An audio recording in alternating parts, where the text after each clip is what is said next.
나가서 해도 될 것 같은데. 아, 그러세요? 네, 소개받은 장호순 교수입니다. 네, 여러분 반갑습니다. 제가 이 자치분권 대학이 지금 여러 자치단체에서 지금 사실상 동시다발적으로 진행되고 있고요. 그래서 저도 이제 그 강의 때문에 여러 지역을 다니는데, 오늘 광명은 아주 장소도 좋고, 그리고 또 정경자 주무관께서 여러 가지 그 강의 내용이나 취지에 대해서도 이미 다 이해하고 계시는 것 같고, 또 무엇보다도 오늘 오신 분들이 자발적으로 이런 강의를 듣기 위해서 신청하신 분들이라는데 제가 좀 기분이 좋습니다. 자치분권에 대한 그 관심이, 우리 광명 시민들의 관심이 높다는 걸 좀 증명하는 것 같은데요. 저는 언론학자입니다. 언론, 뉴스, 주로 이제 특히 뉴스, 우리가 일상생활에서 또는 국가 정치 체제에서 뉴스와 언론이 어떤 역할을 하는지가 제가 주로 공부하는 분야인데요. 제가 이 강의 중에서 한 꼭지를 맡은 이유는 우리가 지금 그 지향하는 목표인 자치분권이라는 것에 언론을 빼놓고 하면 되는 게 없습니다. 지금까지 안 된 이유는 언론이 협조하지 않기 때문입니다. 대한민국 정치인, 경제인, 지식인들 중에서 자치분권 하자 하는데 반대할 사람들 없습니다. 언론은 반대합니다. 물론 그걸 드러내놓고 반대하지는 않지만, 그래서 왜 그런지, 이 문제를 어떻게 해결해야 할지 제가 오늘 강의를 하면서 설명을 드리겠습니다. 자, 그래서 오늘 우리 사회가 그 이제 자치분권이라는 이런 중차대한 어떤 국정 과제, 목표를 가지고 이제 많은 사람들이 고민하고 있는데요. 우리가 지역이나 지방을 보는 관점은 크게 두 가지입니다. 자, 먼저 나온 것은 지방은 식민지다. 지방에 살고 있는 사람은 우리가 일제강점기 시대의 조선인들처럼 자치권이나 인권이나 주권이 없고 외부 사람들에게 수탈당하는 사람들이다 라는 것이고요. 그 다음에 또 하나 보는 관점은 과거에 그랬지만 앞으로는 지방에 희망이 있다. 지방에서도 다른 곳 마찬가지로 잘 살 수 있다. 자, 이런 그 두 가지, 하나는 좀 부정적인, 과거 지향적인, 또 하나는 긍정적인, 미래 지향적인 이런 관점이 우리가 이 자치분권이나 분권 개헌을 하는 데 있어서 나타나는 두 가지 관점입니다. 자, 일단 제가 우리 사회에서 이 지방이라는 문제에 대해서 어떻게 바라보고 있는지를 일단 우리가 사용하는 언어를 통해서 한번 여러분들 생각해 보십시오. 지방과 지역 어떻게 다른가요? 광명시는 지방입니까? 지역입니까? 지역입니까? 맞습니다. 지방은 아닌가요?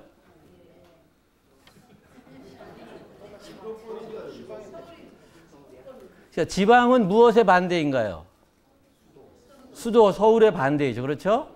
그래서 우리가 보통, 물론 이제 언어적인 사전적인 측면을 떠나서 우리가 일상적으로, 상식적으로 사용하는 의미를 보면, 지방과 지역은, 광명시는 지역이 될 수도 있고, 또한 동시에 지방일 수도 있다라는 겁니다. 그럼 서울시는 어떻습니까? 지방입니까? 지역입니까? 지역이죠. 지방은요? 지방은 아니죠. 그렇지만 여러분들 보실까요? 일단 제가 서울지방국세청, 그럼 이거 가짜입니까? 서울지방변호사회, 이거 사이비 변호사들 모인 건가요? 서울중앙지방법원도 있습니다. 서울지방중소기업청도 있고 서울지방경찰청도 있습니다. 다 실제로 있는 겁니다. 없는 걸 제가 여러분들에게 보여드린 게 아닙니다. 제가 이걸 말씀드리려고 하는 이유는, 자, 이제 한국 사회에서는 서울과 지방이라는 구분이 확연한데 사실상 국가적으로나 정책적으로나 이 단어를 혼용해서 쓰고 있다는 겁니다. 왜 그렇게 됐는지를 우리가 좀 이해를 해야 되고, 그래서 개념 구분을 좀 해야 되는데요. 자, 그래서 지금 일단은 지방과 지역은 같은 것일 수도 있고 다른 것일 수도 있다. 여러분들은 정확히 이해하고 계십니다. 그 다음에 이제 제가 앞으로 이제 후반부에 다룰 부분은, 이 언론 부분이 이제 제가 다루는 부분들인데요. 이게 작년도에 OECD 26개국을 대상으로 해서 조사한 바입니다. 그래서 요즘 하도 그 신문이나 방송을 보고 뉴스를 보는 사람들이 없습니다. 특히 돈 내고 보는 사람들이 없습니다. 그래서 신문사, 방송사들이 다 망해가고 있어요. 전 세계적으로. 자, 그러다 보니까 어떻게 하면 이 사람들이 그 돈을 내고 뉴스를 볼 것인가, 아니면 또 뉴스를 많이 볼 것인가, 이걸 굉장히 많이 고민들을 하고 있습니다. 전 세계적으로. 뾰족한 대안은 없지만. 그래서 이 과정에서 그러면 사람들은 어떤 뉴스에 관심이 많은가? 그래서 그 관심 많은 뉴스를 일단 제공을 해야 사람들이 뉴스를 볼 테고 거기에 광고를 붙여서 돈을 벌 수 있겠다. 그래서 이 조사를 했는데, 그래서 이게 지금 이 파란 거는 26개국 전체 평균입니다. 노란 거는 한국입니다. 그래서 지금 26개국 중에서 한국은 아주 예외적인 돌연변이 같은 현상을 보이고 있습니다. 가장 크게 차이가 나는 게 무엇이냐? 지역 분야입니다. 26개국은 OECD 국가니까 다 선진국입니다. 우리보다 잘 사는 나라들이에요. 자, 이 국에서 사람들이 가장 관심도가 높은 뉴스는 압도적으로 지역 뉴스입니다. 뭐 국제 뉴스나 정치 뭐 이런 것보다도 훨씬 압도적으로 많습니다. 반면에 한국인들은 지역 뉴스 관심이 없는 건 아니지만 다른 뉴스에 비해서 현저히 떨어집니다. 관심들이 없어요. 왜 한국 사람들만 유독 지역 뉴스에 관심이 없을까? 우리는 지역에 살고 있지 않나요? 우리는 지역과 무관하게 살고 있나요?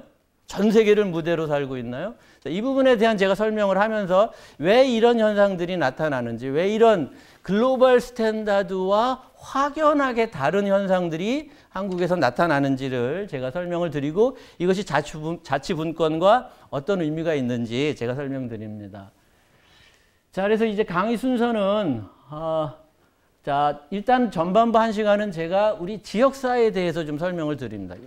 물론 이제 우리 여러분들 4번이나 강의를 들었기 때문에 뭐 지방자치, 자치의 철학, 뭐 그 민주주의, 역사 뭐 등등에 대해서는 이미 충분히 공부를 하셨을 거라서, 저는 지역사회라는 어떤 공동체 측면에서 한국 사회, 지역사회가 어떤지를 먼저 설명을 하고, 자, 이걸 가지고 지역 언론과 연결을 시키려고 합니다. 이건 제가 봤고요. 첫 번째 이제 시대 변화와 지역사회입니다. 이게 뭔가요?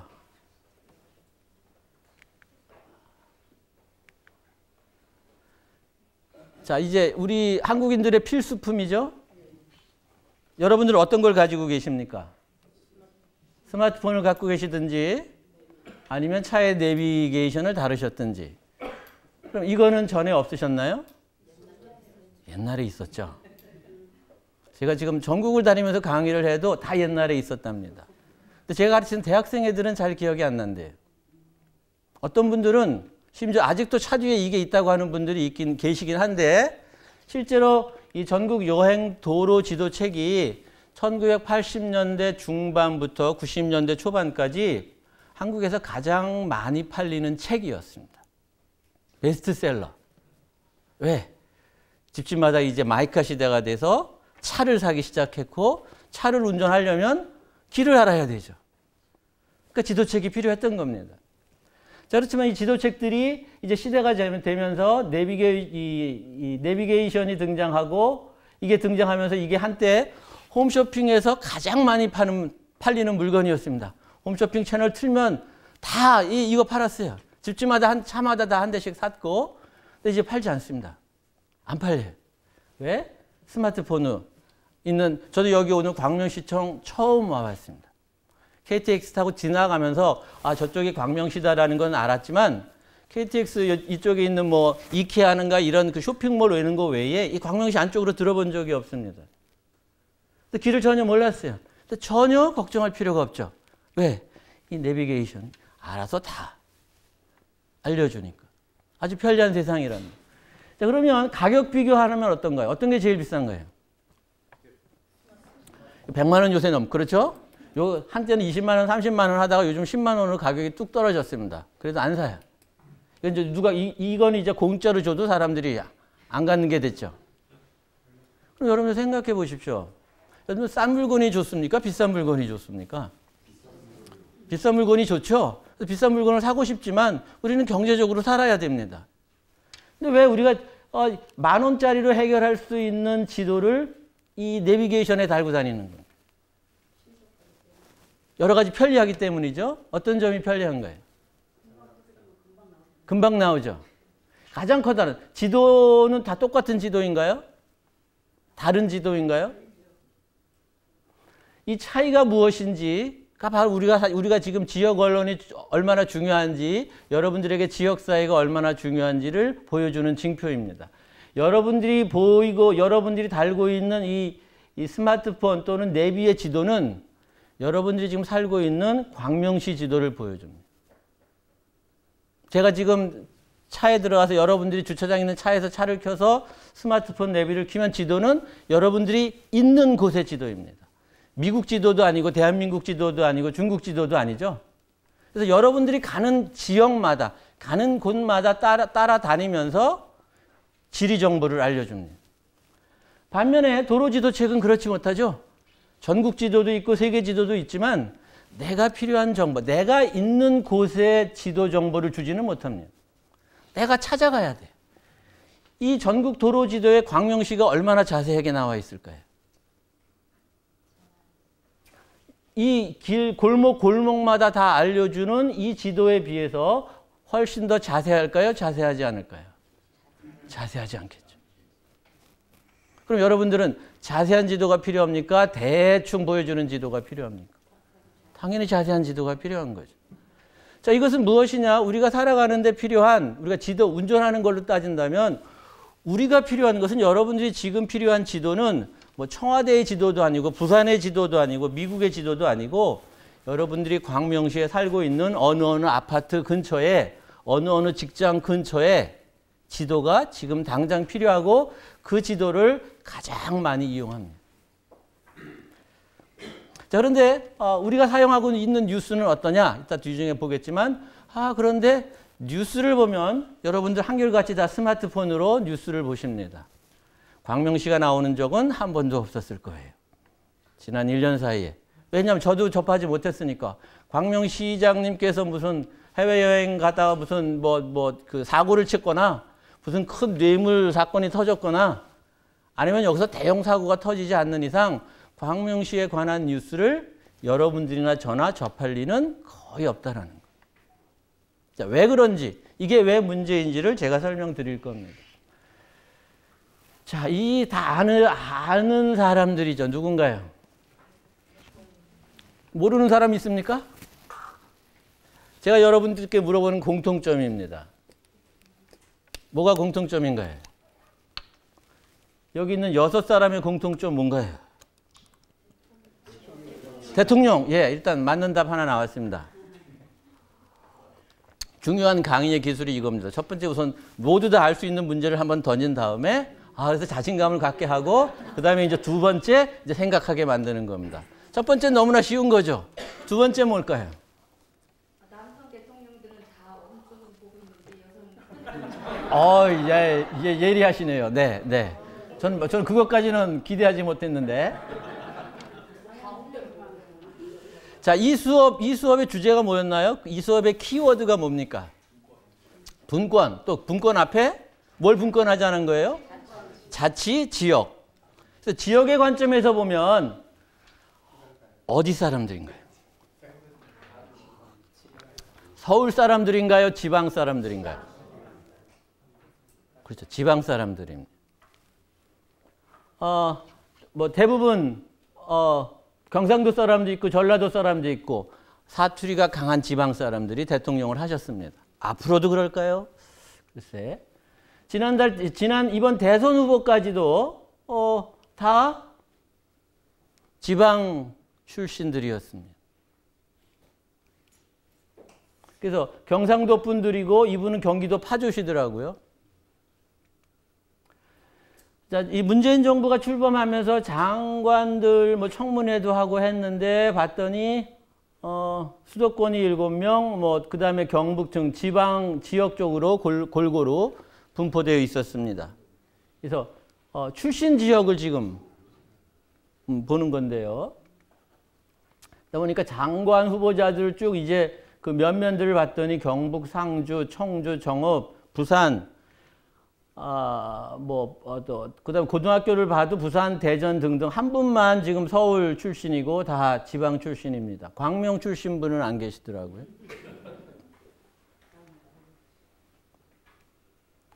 자, 이 사람들의 특징들은 자, 대부분 이제 40대 후반, 50대, 60대 사람들이고 태어나기를 어디서 태어났다라는 겁니까? 지방에서 태어나서 지금은 어디 살까요? 지금은 다 서울 살겠죠. 여러분들 중에서 광명시가 고향이신 분 손 들어 보십시오. 한 분도 안 계시죠. 광명시, 더 물어보진 않겠습니다. 자, 여러분들은 아주 전형적인 이 산업화 세대 지역 이동을 하신 분들입니다. 고향 출신 분이 한 분도 안 계십니다. 대부분 여러분들이나 여러분들의 부모님들이 광명시가 아닌 지역에 사시다가 부모님을 거기 놔두고 수도권으로 오셔가지고 여기서 일자리를 구한 다음에 결혼을 해서 자녀를 얻고 정착을 하신 분들. 그래서 여러분들은 대한민국 역사상 몇 되지 않는, 앞으로도 나오기 힘들고 과거에도 거의 나오지 않았던 지난 한 100년 동안, 우리가 5천년 역사라고 하는데 5천년 역사 중에서 100년 동안 있었던 아주 예외적인 돌연변이 같은 시기. 그건 무엇이냐? 사람들이 자기 태어난 곳을 떠나서 다른 지역에 가서 산다는 거예요. 그건 여러 가지 이유가 있었습니다. 이렇게 돈을 벌기 위해서 수도권에 모이기도 했고, 식민지나 전쟁 때문에 이미 우리는 그 일제시대 때 많은 사람들이 이제 고향을 떠날 수밖에 없었습니다. 그래서 좀 더 살기 좋고 안전한 곳으로 찾아가야 했습니다. 짐을 싸가지고. 그래서 심지어는 어떤 말까지 있었냐면 무작정 상경이다라는 말도 있었죠. 그래서 여러분들은 다 쉽게 이해가 되는 말이죠. 무작정 상경. 그래서 제가 제 강의를 듣는 학생들에게 무작정 상경이 무엇일까? 라고 하면 전혀 감을 잡지 못합니다. 그래서 여러분들이나 저가 알고 있는 시골에 살고 있는 젊은 청년이나 그 처녀들이 일자리를 찾아서 아무가 연고 없는 서울에 일자리를 찾아서 달랑 서울역에 내려와가지고 일자리를 구했다. 이걸 아이들은 상상할 수 없는 겁니다. 그게 어떻게 가능하냐라는 거예요. 자, 그렇지만 우리는 그런 세대였고, 자, 그런 세대를 거쳐서, 형성된 도시가, 대표적인 도시가 광명시 같은 이주자들로 구성된 도시입니다. 그래서 제가 그 광명시가 어디인지 봤더니 이 철산리 근처, 과거에 철산리였는데 저의 고향이 양천구 신정동입니다. 그래서 저는 신정초등학교를 다녔는데, 제 초등학교 시절에는 여기 고척동에 고척초등학교가 하나 있었고, 철산리에는 초등학교가 없었습니다. 제가 알기로는. 그래서 철산리에 사는 애들 중에서 고척교를 가지 못하고 저희 있는 동네까지 학교를 온 애들이 있었어요. 왜냐하면 그때 어마어마하게 서울로 많은 사람들이 모여서 판자촌을 이룬 곳이 이 오목교 근처 안양천 주변이었기 때문에 거기에 정말로 빈민가들 판자촌들이 들어서기 시작했고 엄청나게 학생들이 늘어나면서 학교가 다 학생들을 수용하지 못했습니다. 그래서 제가 기억나는 게 우리 학생들 들어오는 순서대로 번호를 매기는데 과연 100번이라는 영예를 누가 안을까? 100번, 99번, 98번, 99번, 100번짜리가 과연 언제 나올까? 누가 될까? 굉장히 애들이 기대하던 그런 기억이 있습니다. 그만큼 이제 이 지역은 이주자들이 많이 모였던, 이주자들이 모여서 살고 정착한, 그래서 생겨난 도시입니다. 여러분들은 20세기 한국을 대표하는 사람들입니다. 자, 그런데 문제는 이 시대가 끝났다라는 겁니다. 즉, 무작정 상경하지도 않고 더 좋은데 다른 데 가서 살지도 않는다라는 겁니다. 살 수도 없고. 여러분들 중에서 광명시를 떠나서 지금 다른 데 가서 살려고 준비하시는 분 손 들어보세요.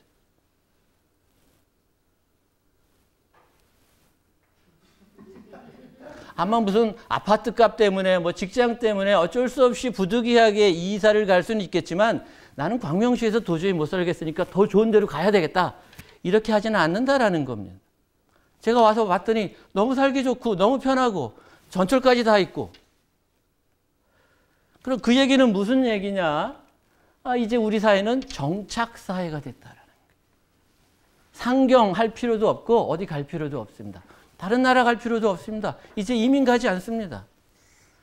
요즘 대학생들이 일자리가 없다고 해서 어쩔 수 없이 뭐 요즘 일본에 일자리가 모자라니까 일본으로 가거나 그다음에 호주 같은 데 가서 워킹 홀리데이라고 해서 거기 가서 그냥 영어 배운답시고 식당에서 청소하고 뭐 굳은 일들 해주고 1년 동안 애들이 있다 옵니다. 그래서 뭐 그것도 뭐 젊은 시절에는 한번 해볼 만하기에 학생들이 간다고 하면 저는 적극적으로 추천합니다. 그렇지만 그 아이들의 꿈은 간단합니다. 그런 데 있다가 한국에서 좋은 직장을 갖는 게 꿈입니다. 다른 나라 가서 좋은 직장 가서 거기서 정착해서 이민 가고 싶어 하는 애들은 저는 아직 보지 못했습니다. 다 지금 살고 있는 대한민국에서 정착해서 살고 싶어 한다라는 거죠. 그 얘기는 무슨 얘기냐? 이제 우리는 한 국가 내에서 다른 지역으로 이사 가서 행복하게 잘 사는 이런 모델, 이런 우리가 파라다임이라고 하는데 이런 정신 상태, 이런 사회 구조는 더 이상 통용되지 않습니다. 우리 정착사회가 됐기 때문에. 그럼 무슨 얘기냐? 다시 이거 설명을 드리면 예를 들면 이 정착사회를 보여주는 게 여러 가지 그 지표들이 있습니다. 자, 지금 우리 보세요. 지금 추석 때 해외 여행 가는 사람들이 많겠습니까? KTX 타고 고향 가는 사람들이 많겠습니까?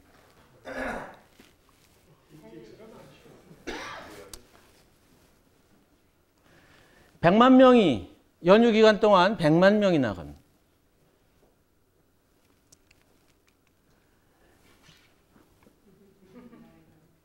자, 고향에 보면 나의 살던 고향은 해는 져서 어두운데 고향 땅이 여기서. 초등학교 때 여러분들 배운 노래죠?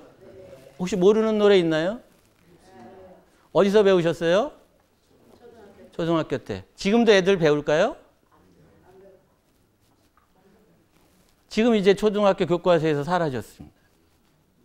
그래서 최근에 글을 하나 쓰다가 발견했는데 약간 놀랍기도 했습니다.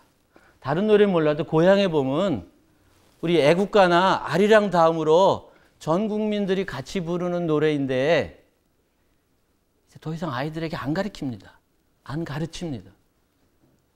교과서에서 뺐어요. 왜? 보세요. 나의 살던 고향은 꽃피는 산골인 애들이 없습니다. 애들 정서에 맞질 않는 거죠. 여러분들 시대에는 여러분들이 어릴 적에 엄마 아빠 따라서 고향을 버리고 다른 도시로 이주해 왔기 때문에 고향 친구도 생각나고 고향 산골도 생각나겠지만 요즘 아이들의 고향은 아파트 단지, 주공 아파트입니다. 그래서 우리 지금 여러분들 세대는 이런 사람들의 그 애창곡들을 보면 대부분 사랑에 대한 그리움보다는 고향에 대한 그리움을 표현하는 노래들이 훨씬 더 많습니다. 언제까지 그랬냐? 1970년대까지 이 요즘도 인기가 있는 가수 이 나훈아 씨가 부른 노래들 대부분 고향에 관한 노래들 굉장히 많습니다. 그렇지만 이제 80년대가 되면서부터 고향은 이제 우리가 여러분들이 갖고 있던 정서적인 고향은 사라집니다. 그 얘기는 무엇이냐? 이제 한국 사람들은 80년대, 90년대 접어들면서 거의 90% 가까이 도시에 살게 됩니다. 그 대부분 이제 도시에서 태어나거나 여러분들의 자녀들은 대부분 도시에서 태어났을 겁니다. 저 어린 자녀들은. 여러분들은 시골에서 태어났지만.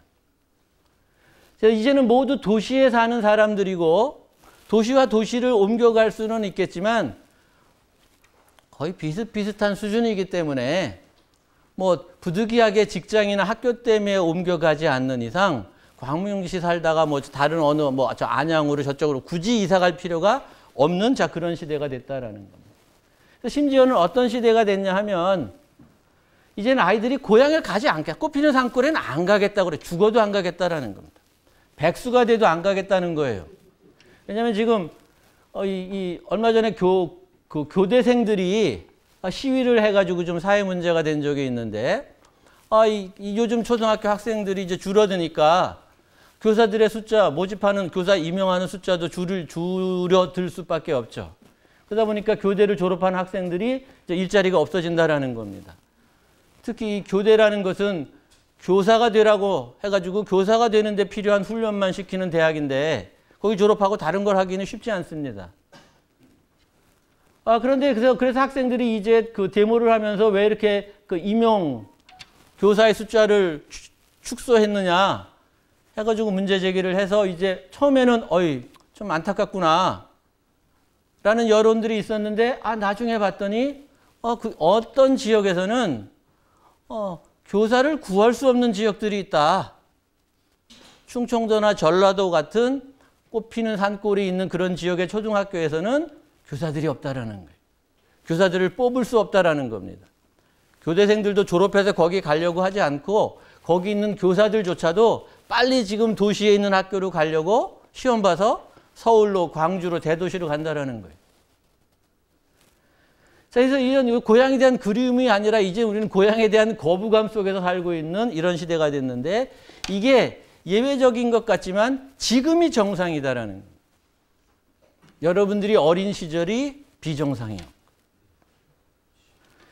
자, 그걸 입증할 수 있는 게 뭐냐 하면 우리가 지금 제가 미국 비교하는 데이터를 가져왔는데요. 그래서 미국에서 몇 년 전에 그 부모 자식 간의 거리를 조사를 한 적이 있습니다. 그래서 재미있는 조사인데 조사한 이유는 여러 가지 경제적인 이유 때문에 조사를 했습니다. 그 주된 이유는 미국 각 지역마다 경기가 다 각각 달라서 어느 지역에서는 경기가 좋고 그래서 일자리가 모자라고 어떤 지역에서는 경기가 나빠서 사람들이 실업자들이 늘어나고 그래서 그 실업자가 많은 지역의 그 구직자들이 일자리가 새로 생기는 지역으로 이렇게 자연스럽게 옮겨가는 게 과거의 패턴이었는데 그게 잘 안 된다는 거예요. 그래서 경제가 효율적으로 돌아가지 않아서 왜 그런가를 봤더니 이게 이 거주 패턴 때문에 그런 것이었는데 그 얘기는 사람들이 2000년대 중초반에 집을 너무 많이 사서 미국 사람들은 빚을 지고 이제 우리 아파트 사는 거랑 비슷합니다만 빚을 지고 집을 많이 사서 그 집을 팔기가 어렵고 그래서 다른 지역으로 이사 가기가 어렵다라는 거예요. 집에 묶여서. 근데 이제 그런 과정에서 여러 가지 조사를 했는데 부모와 여기서 이제 엄마와 엄마입니다. 엄마와 얼마나 가까이 사느냐. 이 분가한 성인이 된 미국인들에게. 그래서 물어봤더니 놀랍게도 평균 거리가 29km, 30km. 자기 부모가 딸이든 아들이든 자기 부모가 살고 있는 거리가 평균 30km. 차로 운전해서 30분 정도 되는 거리에 떨어져 살고 있다는 거예요. 그 얘기는 무슨 얘기냐 하면 이 성인들은 자기가 태어난 곳, 부모가 자기를 기른 곳에서 멀리 떨어지지 않은 곳에 산다라는 겁니다. 자녀가 사는 곳에 부모가 이주해 왔을 가능성은 그렇게 높지 않기 때문에 그건 무슨 얘기냐? 대부분의 미국인들은 자기가 태어난 곳, 자기가 성장한 곳에서 살다가 부모와 같이 살다가 교육을 받으러 다른 지역, 특히 이제 대학 같은 곳은 곳곳마다 있지 않으니까 대도시로 갔다가 상당수가 대부분 자기 부모가 살고 있는 자기의 옛 고향으로 돌아가서 거기에 정착한다라는 거예요. 우리가 지금 영화나 이런 것들을 통해서 보면 크리스마스나 추수감사절 때 비행기를 타고 수만 마일을 이렇게 가는 것 같지만 실제로 그런 사람들은 그렇게 많지 않다라는 거예요. 대부분 그 지역에서 태어난 지역에서 교육받고 그다음에 거기서 결혼하고 그래서 거기서 부모 모시고 자녀 낳고 산다라는 거예요. 그래서 이런 것들이 지역별로는 땅덩어리가 좀 넓은 지역에서는 좀 멀리 떨어지고 그 도시 지역에서 좀 더 가까이 살지만 어쨌든 부모, 자식 간에 그렇게 멀리 떨어져 살고 있지 않는다라는 겁니다.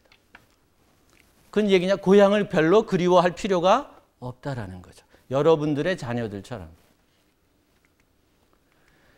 자, 그래서 이제 이러한 패턴들이 나온 게 뭐냐 하면 자연스럽게 선진국에서는 이제 더 잘 살기 좋은 곳, 더 행복한 곳, 더 윤택한 곳으로 가는 게 아니라 그렇게 가는 사람들은 지금 살고 있는 곳이 아주 열악한 이민자들, 난민들 이런 사람들만 좀 더 좋은 지역으로 이사 갈지는 몰라도 이주할지는 몰라도 보통의 미국인들, 보통의 한국인들이라면 이제는 자기가 현재 살고 있는 지역에서 행복하게 살다가 죽고 자녀들도 행복하게 살 수 있는 기반을 마련해 주고 가야 된다라는.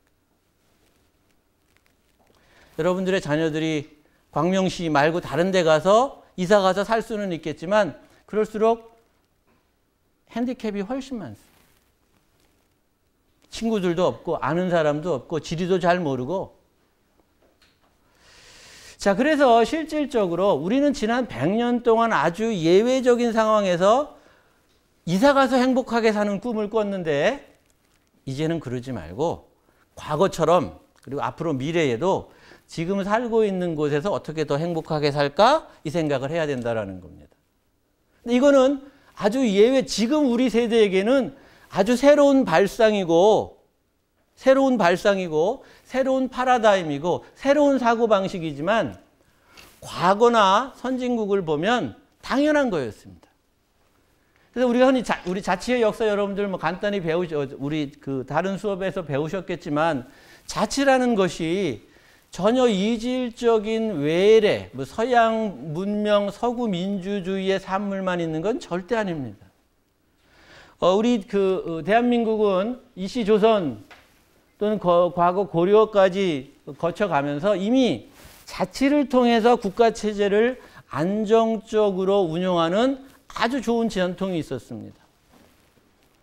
그래서 많은 역사학자들은 우리 이 한반도, 이 조선 왕조가 500년 동안 잘 버티다가 일제의 식민지가 된 것은 더군다나 일제히 한번 제대로 저항도 해보지 못하고, 그래서 우리 지금 일본의 극우파들이 또는 극우 역사학자들이 일제 식민지를 정당화하는 첫 번째 이유는 일본이 침략한 게 아니다라는 겁니다. 전쟁을 해서 너희 나라를 빼앗은 게 아니라 너희 나라 왕과 국제법에 따라서 합의를 해가지고 우리가 너희들 대신 국토도 보호해주고 치안도 해주고 하기로 너희들이 요청을 해서 우리가 한 거지 우리가 언제 너희들 쳐들어갔느냐. 이렇게 먼저 주장한다라는 겁니다. 근데 우리 조선의 역사 입장에서 보면 그 일제의 침략 야욕에 총 한 번, 칼 한 번 들지 못하고 나라를 빼앗길 수밖에 없을 정도로 허약한 나라가 됐는데 그 허약한 나라가 된 이유가 조선시대 전통적인 자치제도가 붕괴했기 때문이라고 많은 역사학자들이 주장합니다. 그래서 우리는 지금 일제 식민지 잔재 청산 여기에 대해서는 상당히 민감하게 반응하는데 왜 한반도가 조선의 식민지가 됐느냐 이런 연구는 많은 사람들이 하지 않습니다. 근데 제 생각에는 일제 시대의 수탈의 역사를 파헤치고 그런 일제 침략의 여러 가지 잔재를 해소하는 것도 중요하지만 왜 조선 왕조가 일본의 식민지가 됐는지를 정확히 살펴보는 것도 훨씬 더 중요하다고 생각합니다. 근데 많은 역사학자들이 많지만 역시 우리 역사학계에서는 소수자들인데 이분들이 주장하는 논문들을 제가 읽어보면 결국 이 자치라는 것은 별게 아닙니다. 각 지역이 건강하게 안정적으로 운영을 해서 그것들이 모여서 전 국토가 다 안정적인 나라가 되는 이 시스템이 돼야 되는데 이게 붕괴했다라는 겁니다. 그래서 조선시대 자치제도의 효율성을 보면 지금 우리나라 지금 현재 하고 있는 지방자치제보다 훨씬 현명한 게 많습니다. 여기 보시면 상피제라는 게 있는데요. 상피제라는 것은 일단 상피제를 설명하기 전에 조선시대 중기까지 이 한 지방을 통치하는 것은 지금처럼 뭐 통신이나 뭐 그 교통이 발달하지 않아 가지고 왕의 명령이 바로 그 지방에 전달되고 신속하게 지방에서 일어나는 일들이 수도로 전달되는 그런 시스템들이 아니었습니다. 그렇기 때문에 이 왕은 자신이 임명한 관리, 사또, 수령, 현감 이런 사람들을 지방에 보내서 왕에 충성하면서 그 지역을 운영하도록 하되 대신 지역의 향리, 즉 그 지역에 있는 지금으로 말한다면 직업공무원들이죠. 들과 협조하도록 하고 그래서 같이 지금 행정체제를 운영하고 그 지역의 양반체제, 사림들, 양반계층의 여론들을 수렴해서 그 지역을 운영하도록 했습니다. 그래서 여러분들이 교과서 시절에 무슨 향약, 두례 이런 것들 배우시죠? 그게 각 지역마다 만든 겁니다. 지역에서 합의를 해가지고. 자, 그래서 이런 것들이 실질적으로 조선 중기 때까지 됐고, 그래서 조선 시대에는 이 수령과 향리와 사림의 삼권 분립이 매우 중요하다고 봤습니다. 왜냐하면 이 사람들이 서로 짝짝꿍을 하게 되면 백성들이 도탄에 빠지는 겁니다. 그래서 이 중에서 나오는 게 이제 상피제라는 건데 무엇이냐면 상피제라는 것은 그 지역에 연고가 있으면 그 지역에 사또로 파견하지 않는 겁니다. 지금 무엇이냐? 출신 고향에 과거를 급제해도 고향에는 돌아가지 못합니다. 처가가 있는 곳에도 가지 못합니다. 그것은 무슨 얘기냐? 이 수령이 이 지역 사람들과 인연이 있으면 서로 연고 관계를 갖게 된다면 공정하고 객관적으로 왕의 명령을 따르기가 힘들다. 부정부패가 일어날 소지가 많다. 그래서 이 세 그룹이 항상 균형을 이루도록 서로 견제하도록 이런 시스템들을 만들어 놨습니다. 상피제 외에 뭐 여러 가지 시스템들이 있는데요. 예를 들면 이 사림들은 상소를 통해서 수령을 쫓아낼 수 있습니다. 수령을. 자, 그래서 이런 것들이, 이런 그 안정적인 자치와 분권에 입각한 이러한 시스템들이 이제 조선시대 후기에 붕괴가 됩니다. 그 붕괴되는 이유는 이제 교과서에서 나오는 사색당쟁이 일어납니다. 그래서 우리는 사색당쟁과 부정부패를 항상 연결해서 조선시대 말 되면 사색당쟁이 일어났고 그게 부정부패와 연결됐다라고 하는데 이게 왜 연결되어 있는지 설명을 안 해줍니다. 사색당쟁은 철학적인 논쟁입니다. 뭐 주리론, 주기론, 그래서 뭐 예를 어떻게 해야 되느냐, 누구에게 예를 해야 되느냐 이런 조선시대 관리들은 철학에 기반해서 국가를 통치했기 때문에 철학적인 논쟁이었는데 이게 왜 부정부패와 관계가 있느냐 이걸 설명을 해야 됩니다.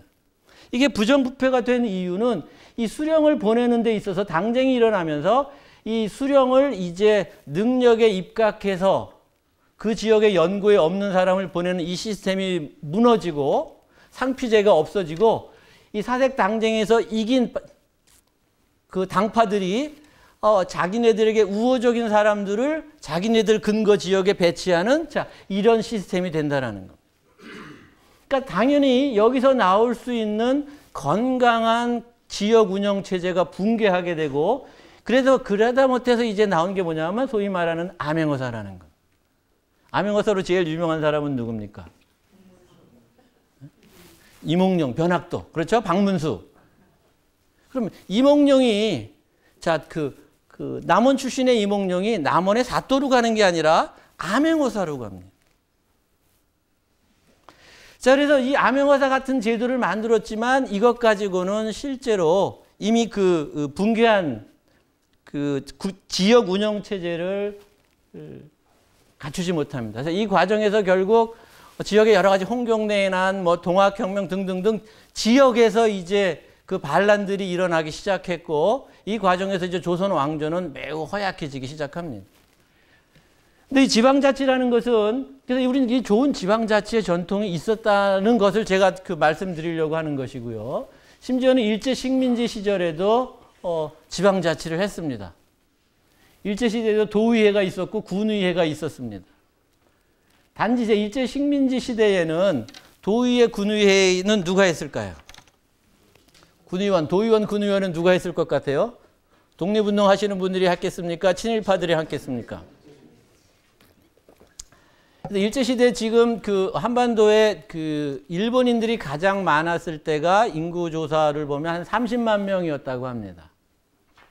그래서 30만 명이나 이제 몰려와서 대한민국 주요 요지, 상권을 장악하고 주요 농경지를 장악하고 그래서 이 과정에서 이제 이 한반도에 진출한 조선인들은 식민지 체제가 당연히 영구히 될 것이라고 생각을 했고요. 그래서 여기서 정착할 준비들을 했습니다.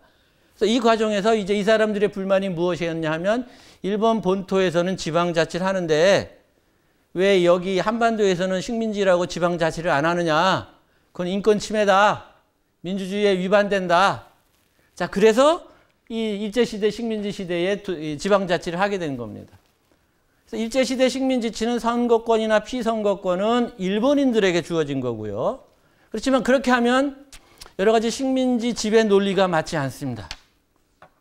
그래서 조선인도 약간 끼워주는데 그래서 이 과정에서 조선인들에게는 뭐 여러 가지 조건을 답니다.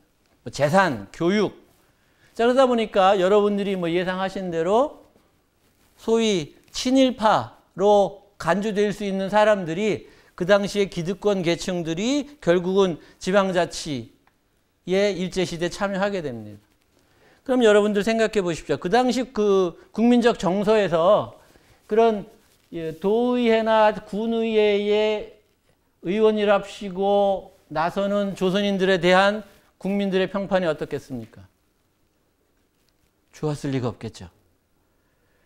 자, 그래서 그 근대의 이 지방자치는 이미 이 일제시대, 식민지 시대에 하면서 서민들로부터, 대한민국 국민들로부터 부정적인 인식에서 되었다라는 겁니다.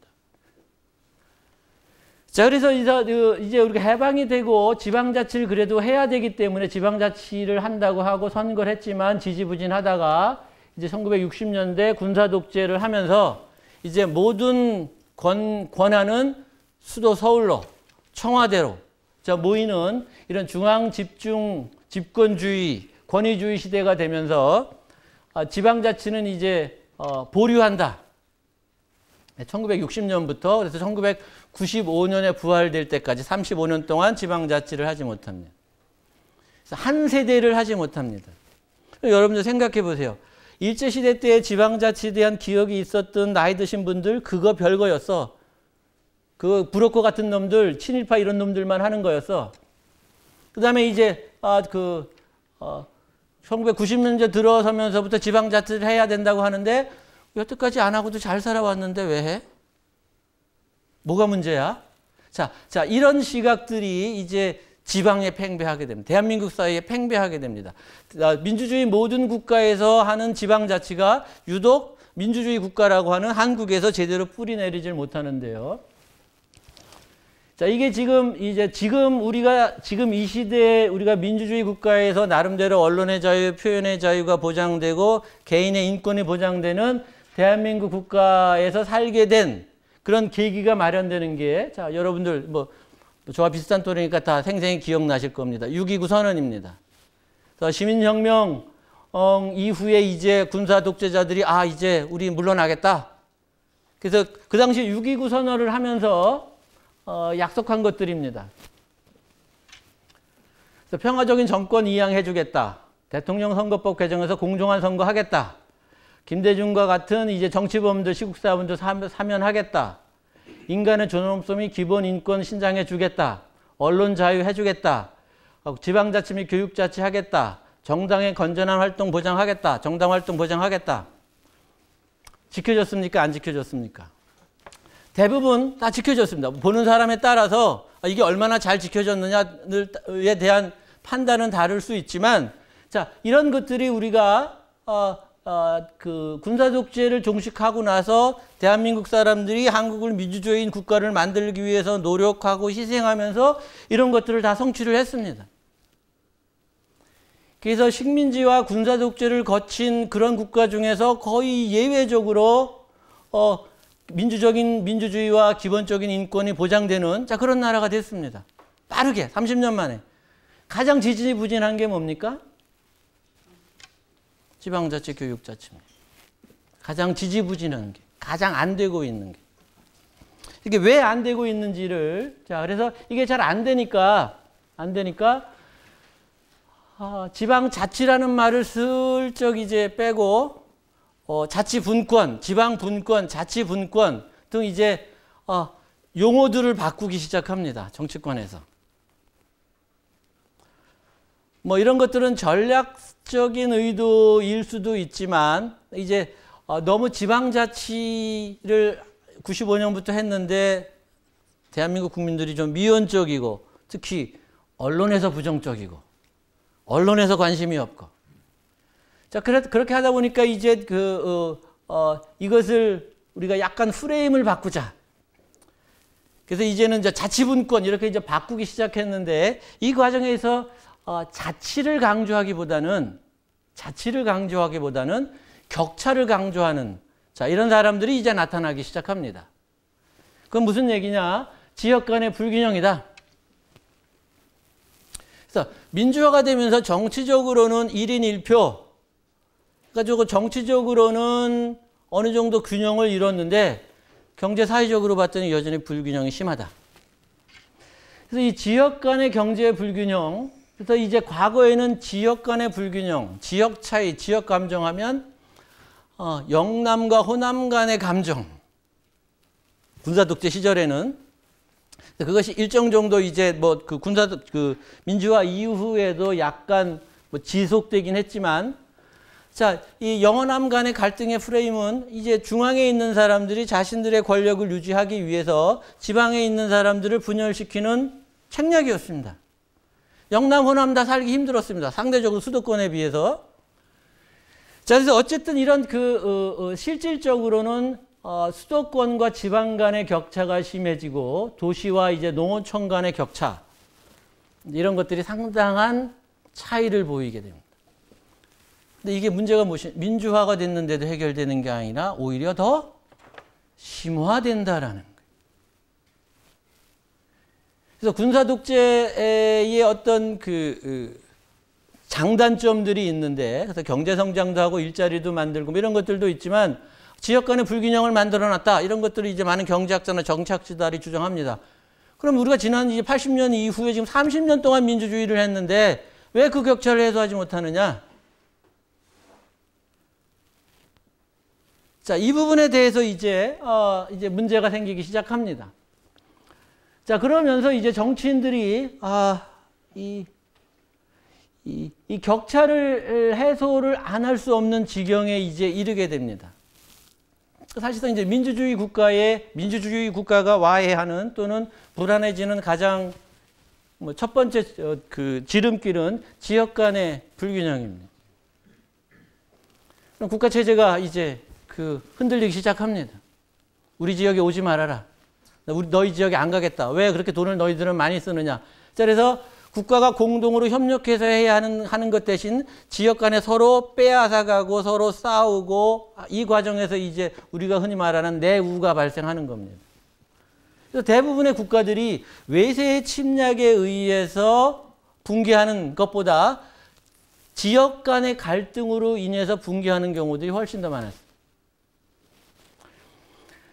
자, 그래서 어쨌든 이 과정에서 한국의 정치인들도 뭐 여러 가지 이제 지역 균형 발전, 지방 분권, 자치 분권, 자, 이런 것들에 대해서 이제 의제들을 내세우기 시작하고, 그래서 심지어는 이제 뭐 행정 도시까지 옮기고, 그 다음에 여러분들이 아시는지 모르시는지 모르겠지만, 지금 젊은 사람들이 제일 좋아하는 취업 자리가 어떤 일자리인지 아세요?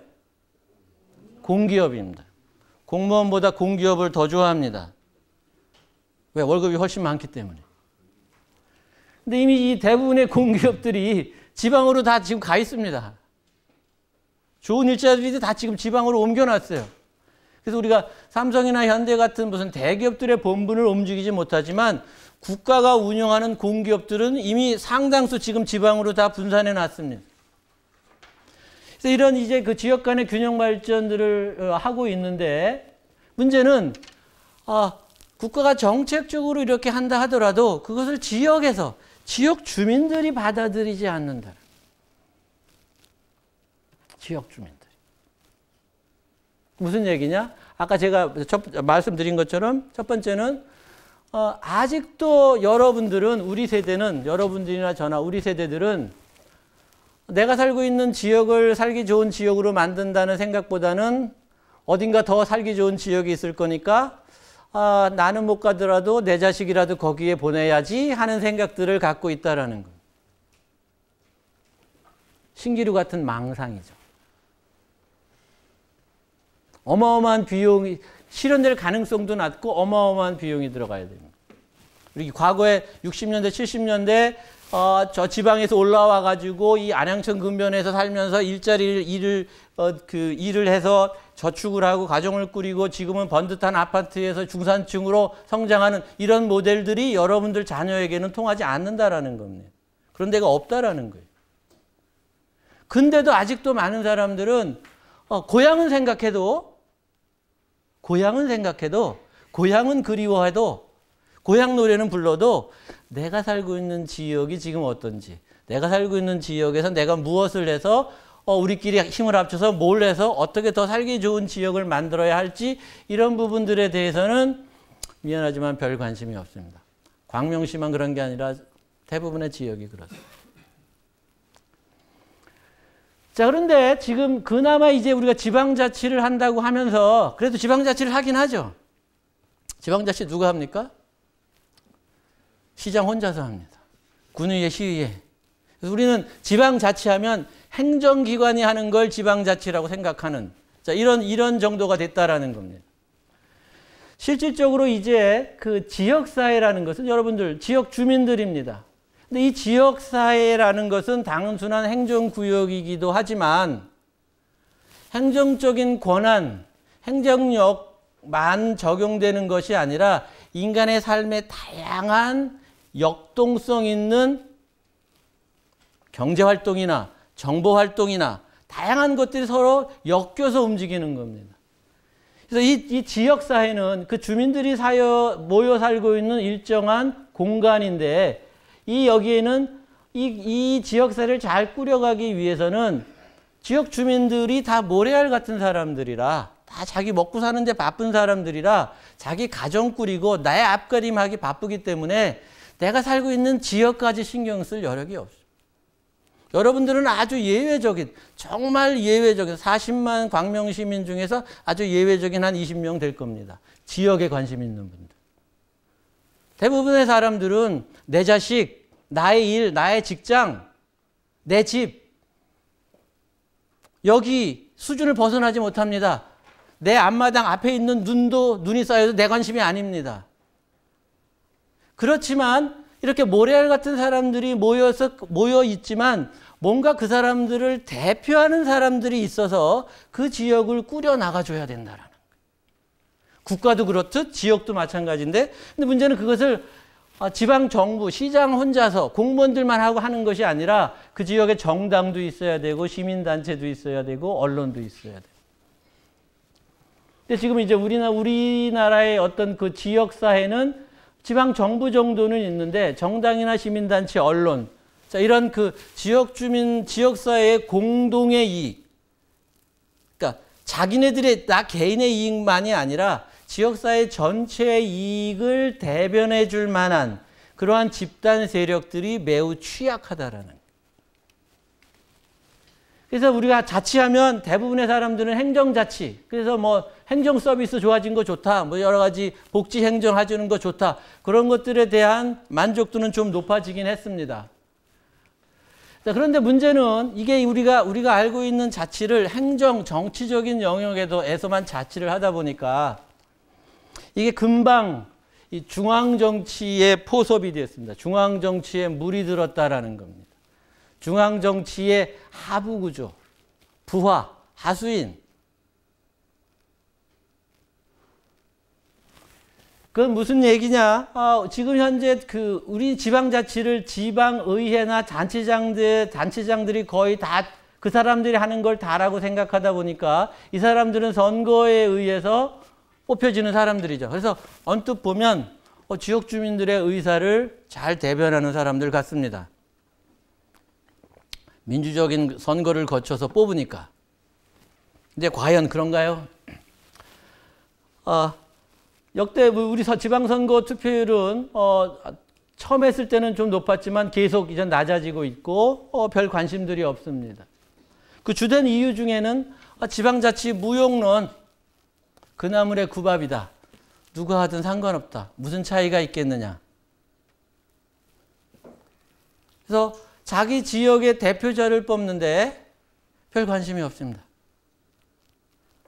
자기가 이 지역에 살고 있는데 이 지역에 살다가 죽을 건데 축구 국가대표 감독 누구를 하느냐, 국가대표 선수를 누구를 하느냐 하면은 정말 아주 민감하게 여론이 들끓죠. 그래서 어떤 선수를 뽑아야 돼요? 잘하는 선수입니까? 못하는 선수입니까? 당연히 잘하는 선수. 제일 잘할 놈, 제일 잘할 코치, 제일 잘할 감독, 제일 잘할 선수들 뽑는데 혈안이 되어 있습니다. 좀만 좀 이상한, 좀만 좀 모자란 사람 같은 거 뽑으면 바로 갈아치우죠. 대통령 뽑는데도 굉장히 민감합니다. 근데 왜 지역의 대표자들 뽑는 데는 관심들이 없죠? 지역이 나의 생활에, 나의 삶에 별 영향이 없다고 생각하기 때문이다라는 겁니다. 근데 그것도 있지만 그걸 이용하는 사람들이 있습니다. 무슨 얘기냐? 아까 여기 나온 것처럼 지방자치를 이제 6.29 선언 이후에 해주긴 했는데 이거를 이용하는 사람들입니다. 무슨 얘기냐? 뭐 다 그런 건 아니겠지만 예외는 있겠지만 기본적으로 대한민국은 지방의원들이나 지방자치단체들은 국회의원에게 줄을 서야지 공천을 받고 그래서 후보자가 됩니다. 그래서 그 국회의원이 속한 정당의 후보로서 공천을 받지 못하면 무소속으로 나와야 되는데 무소속으로 나와서 당선될 가능성은 거의 없습니다. 왜냐하면 지역의 유권자들이 무소속 후보자가 누구인지까지 꼼꼼히 따져볼 사람들이 없기 때문입니다. 그냥 지금 여당, 야당에서 나온 사람들이 제일 낫겠지. 그중에 한 사람 찍지. 이렇게 하지. 이 후보들을 정당 관계없이 정말 누가 우리 지역을 가장 잘 대표할 만한 사람인가를 꼼꼼히 따지는 후보자들 없습니다. 없어요. 대한민국 전 지역에. 그만큼 그 지역에 대해서 관심을 갖고 있는 사람들이 없다라는 겁니다. 자, 그러다 보니까 자연스럽게 이 지방자치에서 일하는 지역 정치인들은 국회의원에 포섭이 됐습니다. 그래서 기초단체들도 공천을 받아야 돼요. 정당 공천. 그래서 시장, 군수, 시의원, 구의원까지도 정당. 자, 이렇게 되니까 이제 많은 사람들이 지역에서 일하는 사람들 입장에서 보면 지역에서 일하는데 광명시장이 됐든 뭐 저 구로구청장이 됐든 어느 정당 소속이 뭐 그렇게 중요하냐. 지역을 위해서 일하는데 큰 안보 이데올로기가 들어가는 것도 아니고 무슨 자본주의와 사회주의 뭐 대립하는 것도 아닌데 그 지역에 애정을 갖고 그 지역에 의해서 열심히 일할 사람, 청렴하고 믿을 만한 사람 뽑으면 되지 않겠느냐. 자, 그래서 공천제 없애자. 다 합의해 줬습니다. 그렇지만 선거가 끝나고 그런 일 없었다. 넘어갑니다. 이번 선거에서도 다시 정당 공천제 폐지하자. 뭐 이번 선거에서 무수히 많은 지방자치 지역발전 공약하면서 이 5 후보들이 모두 정당 기초자치단체 정당 공천제 폐지하겠다라고 했습니다. 지금 누구도 입에 꺼내지 않습니다. 지방선거 지금 이제 곧 다가와가지고 선거해야 되는데 누구도 이 얘기 들고 나오지 않아요. 이거 어떻게 된 거냐? 너희도 그때 약속했는데. 왜 그러느냐? 실질적으로 지금 우리나라의 지방자치는 뭐 여당, 야당을 떠나서 중앙당 정치에 포섭되어 있는 상태이고 이 과정에서 지방자치 역시 중앙의 권력에 의해서 좌지우지된다라는 겁니다. 그래서 그렇게 되지 말라고 자치하라는 건데 중앙에 청와대의 입김이 시장 군수에게까지 다 그대로 전달된다라는 겁니다. 자, 그러다 보니까 실질적으로 지역 정책들은 정치인들이 무수히 많이 내놓습니다. 뭐 역대 정부의 지역 정책 대부분 그다음에 그 차이가 없고 지방 분권 대선 공약도 뭐 선거 때마다 이제 나오는 공약입니다. 분권해 주겠다. 그래서 뭘 분권해 주겠는지 모르겠지만 일단 분권해 주겠다라는 겁니다. 이번 뭐 대통령도 뭐 하겠다라는 것이고 그다음에 이번 대선 직전에도 뭐 지방에 있는 여러 단체장들입니다. 주로 이 사람들이 이제 지방 분권 개헌 대선 공약에 넣어라 해가지고 이번에 당선된 문재인 대통령은 지방 분권 개헌을 하겠다라고 지금 약속한 상태입니다. 그래서 의제화가 됐고 자 그런데 지방 분권 쉬운 걸까요? 어려울 건가요? 제가 우리 집에 분권 하나를 하려고 지금 해봤는데 30년째 지금 결혼한 지 한 30년 넘었는데요. 실패했습니다. 분권이 무엇이냐? 나도 이제 내가 버는 만큼 돈을 쓸 수 있게 하자. 그래서 통장 관리를 좀 내가 해보겠다. 아니면 용돈이라도 좀 올려달라. 쉽게 됩니까?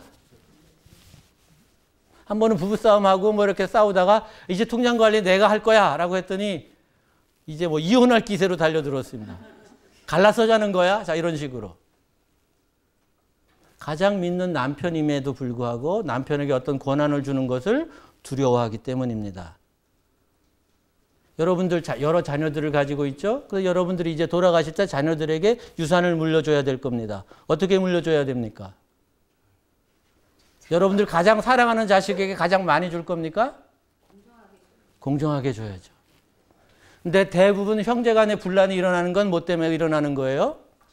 공정하지 않다고 생각해요.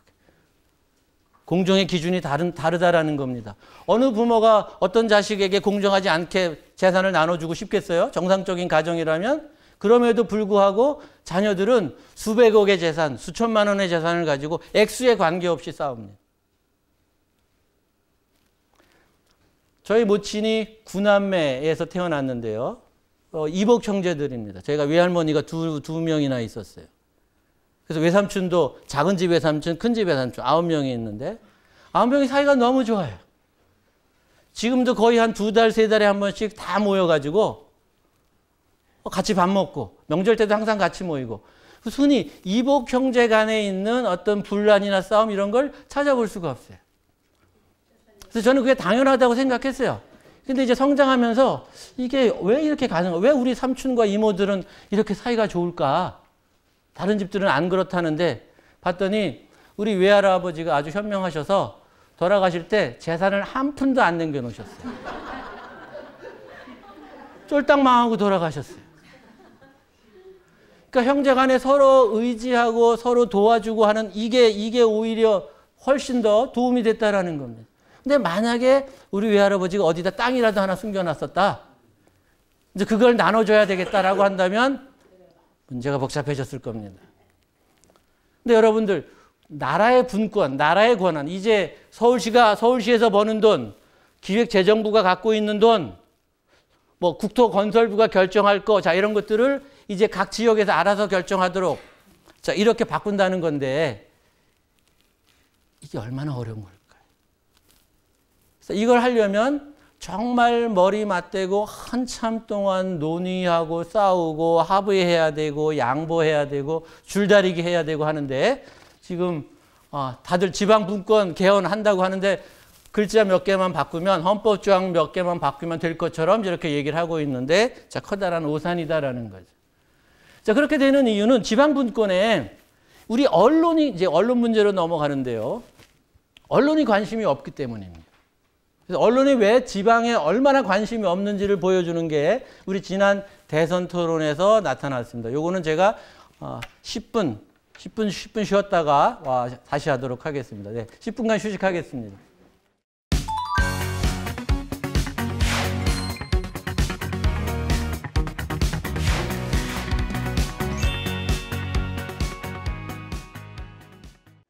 우리가 언론 들어가기 전에 우리 시민단체 좀 얘기를 하도록 하겠습니다. 우리가 이제 지방자치를 하게 되면서 또 민주화가 되면서 이제 소위 말하는 시민단체들이 많이 생겼습니다. 특히 이제 지역 단위에서, 지역에서 여기 있는 것처럼 이렇게 참여자치라는 이름을 가지고, 지역 단위로 이제 풀뿌리 시민운동을 하겠다라는 이런 단체들이 90년대 많이 생겼는데요. 그래서 시도의회 감시도 하고, 예산도 감사 청구도 하고, 등등등등 하겠다고 의욕적으로 출발했는데, 대부분 출발할 때가 제일 사람이 많습니다. 여러분들 자영업자들 개업식 할 때 손님이 제일 많고, 그 다음부터는 뚝뚝뚝뚝 떨어집니다. 비슷합니다. 지금 전국에 있는 수많은 이런 시민단체, 뿔뿔이 단체가 생겼지만, 정말 그 지역사회 주민들의 공동선을 위해서 지역 주민들의 여론을 대변할 정도로 세력을 불린, 일들은 굉장히 열심히 하고 성실하게 하는 좋은 분들, 열심히 하는 단체들이 많긴 하지만, 지역사회에 정말 탄탄하게 뿌리 내린, 자, 이런 지역의 시민단체들은 거의 없습니다. 안타깝게도. 왜 그러냐는 거죠. 자, 왜냐하면 참여라는 것을 너무 쉽게 생각했기 때문입니다. 참여는 마지막 단계입니다. 마지막 단계. 그래서 그 마지막 단계라는 것은 전 단계가 반드시 충족돼야 돼요. 근데 너무 쉽게 참여를 불렸는데, 참여의 조건이라는 것은 무엇이냐면 참여는 하나의 행동입니다. 우리가 태극기 시위나 촛불 시위를 예를 든다면 둘 다 서로 정치적인 입장에서는 반대에 서는 사람들이지만 참여의 조건과 단계는 마찬가지로 다 충족이 돼야 된답니다. 무슨 얘기냐? 첫째는 정보가 있어야 된다라는 겁니다. 어디서 사람들이 모이는지, 무슨 주제를 가지고 모이는지, 뭐가 문제인지. 근데 이런 정보가 접해야 되고 거기에 대해서 사람들이 관심을 가져야 됩니다. 우리가 정보를 접한다고 모두 다 관심 갖는 거 아니죠. 그럼 큰일 납니다. 여러분들 그러면 사기 전화나 이런 거 들어오면 다 관심 갖고 이러면 안 되는 거죠. 무수한 정보들이 많이 나에게 들어오고 여러분 핸드폰 키면 어마어마하게 많은 정보들이 있지만 다 관심 보일 수 없습니다. 넘어가는 것들이 많죠. 그 다음에 이제 이 관심 보이는 것들, 관심을 보여야 되고, 그 다음에 관심한 다음에 공감을 해야 됩니다. 그래서 왜 촛불 시위를 하는지, 왜 태극기 시위를 하는지 거기에 대해서 내가 동의를 해줘야 된다는 겁니다. 그 사람들을 지지해야 된다는 거죠. 그 다음에 이제 그 중에서 몇 사람들이 촛불 시위에 또는 태극기 시위에 간다라는 겁니다. 정보가 없으면 사람들이 가지 못하고 관심을 갖지 못하면 역시 행동에 옮기지 못합니다. 공감하지 않는데 촛불 시위나 태극기 시위에 갈 리가 없겠죠. 이 네 가지 단계는 요 순서대로 이루어집니다. 여러분들이 오늘 자치분권대학 캠퍼스에 오신 것도 똑같은 이 과정. 여러분들 하나의 참여를 강의에 대학에 참여하신 거죠. 첫 번째는 물론 당연히 광명 캠퍼스에 대한 정보를 어디선가 얻으셨습니다. 그런 것도 얻은 적이 없는데 오늘 우연히 여기 들어와 가지고 앉아 계신 분은 한 분도 없으실 거예요. 그렇지만 우리 사무관께서 자치분권대학에 대한 정보는 광명 시민들 몇만 명에게 아마 전달했을 겁니다. 그렇죠? 그 중에서 몇 사람들만 관심을 갖고 관심 가진 사람 중에서 몇 사람만 그거 필요하겠는데 앞으로? 근데 필요하긴 하지만 그래? 그러면 이제 내가 시간이 없더라도 한번 가봐야 되겠는데 그 중에서 행동에 옮긴 사람들이 여러분들이다라는 거예요. 이 단계는 인간의 모든 행동에 적용되는 원칙입니다. 그래서 투표도 마찬가지입니다. 그래서 투표를 왜 사람들이 안 하냐? 정보가 없거나 관심이 없거나 공감할 후보가 없거나 그러면 투표를 안 한다라는 겁니다. 그냥 무작정 사람들이 투표에 관심이 없으니까 안 한다? 그게 아니다라는 거죠. 관심이 있을 수 있다 하더라도 찍을 만한 사람이 없네? 그러면 차라리 오늘 놀러 가자. 차라리 집에서 텔레비전이나 보자. 이렇게 한다라는 겁니다. 투표 불참도 마찬가지고요. 그럼 여기서 중요한 이 정보와 관심과 공감을 해주는 게 무엇이냐. 이게 뭔가 있어야 된다라는 겁니다. 그래야 여러분이 행동한다라는 거예요. 지역사회에서, 국가사회에서 이것을 가장 많이 하는 게 바로 언론이다라는 거예요. 근데 지역에는 그게 미안하지만 별로 없어요. 자, 그래서 그 부분을 설명을 드릴 텐데요. 자, 우리나라 이제 본격적으로 언론에 들어가면, 우리나라는 세계적으로 유례가 드물게 수도권에 그 모든 게 집중된 나라라고 해서 제가 한번 데이터를 봤더니, 자, 서울 집중도와 수도권 집중도, 서울의 인구율이 한 40%, 5천만, 한 50%라고 봐야 되겠네요. 이제 5천만 중에서 한 2,500만, 경기도까지 다 합치면 이렇게 살고 있으니까. 수도권 집중도에서 뭐 아주 예외적으로 70%까지 가는 게 뭐냐 하면, 예금들입니다. 예금 대출. 그래서 서울과 수도권 사람들이, 우리나라 예금의 70%, 40%를 차지하고 있어요. 부자들이 많아요. 그래서 부러웠는데 옆에 걸 보니까 뭣도 많아요? 빚도 많아요. 그래서 그게 그거예요. 비슷비슷해요. 지방에 사는 사람들이나. 그래서 실질적으로 나머지들은 좀 어차피 인구 비례해서 사람이 많이 사니까 그만큼 돈도 몰려 있고 일자리도 몰려 있고 뭐 그렇게 될 수밖에 없는데요. 그래서 한 50% 넘는 거는 맞는데 지금 요게 지금 제가 이 시간에 강조하는 것 중에 하나는 우리나라의 언론, 뉴스를 만드는 언론처럼 서울 집중도가 높은 산업이 없다라는 것. 신문, 방송. 다 서울 사람들에 의해서 서울 사람들이 만들고 서울에서 만든 것들을 지방에 있는 사람들이 본다라는 겁니다. 우리는 이제 KBS 수신료를 의무적으로 내야 되기 때문에 이게 이제 통계에 잡힙니다. 그래서 수신료 비율로 보면 서울 사람들 20%, 경기 사람들 19.6%. 그다음에 이제 이 각 비율을 보면 이게 인구 분포와 거의 비슷합니다. 인구 분포와 텔레비전 수상기 숫자 비율이. 자, 그런데 방송 제작비, 방송을 만드는데 들어가는 돈 쓰는 건 어디서 다 쓰느냐? 서울에서 다 써요. 서울에 있는 방송국들이 다 쓴다라는 거. 그래서 우리나라 여러분들 보는 신문들도 대부분 서울특별시 내에서 있는 뭐 조중동, 뭐 한겨레, 경향, 보수, 진보 가릴 것 없이 서울에서 만드는 신문들이 대부분 지방에까지 가서 배포돼서 읽히게 된다라는 겁니다. 여러분들이 이제 휴대폰으로 뉴스를 보는데 이 휴대폰도 우리나라 네이버나 다음 이 두 가지 여러분들 보는데 다 서울에서 만드는 것들입니다. 자, 이것이 갖고 있는 문제점들은 무엇이냐? 왜 신문이나 방송이 서울에 집중되어 있는 것, 다른 분야와 달리 특히 아주 높이 집중되어 있는 것이 왜 문제이냐?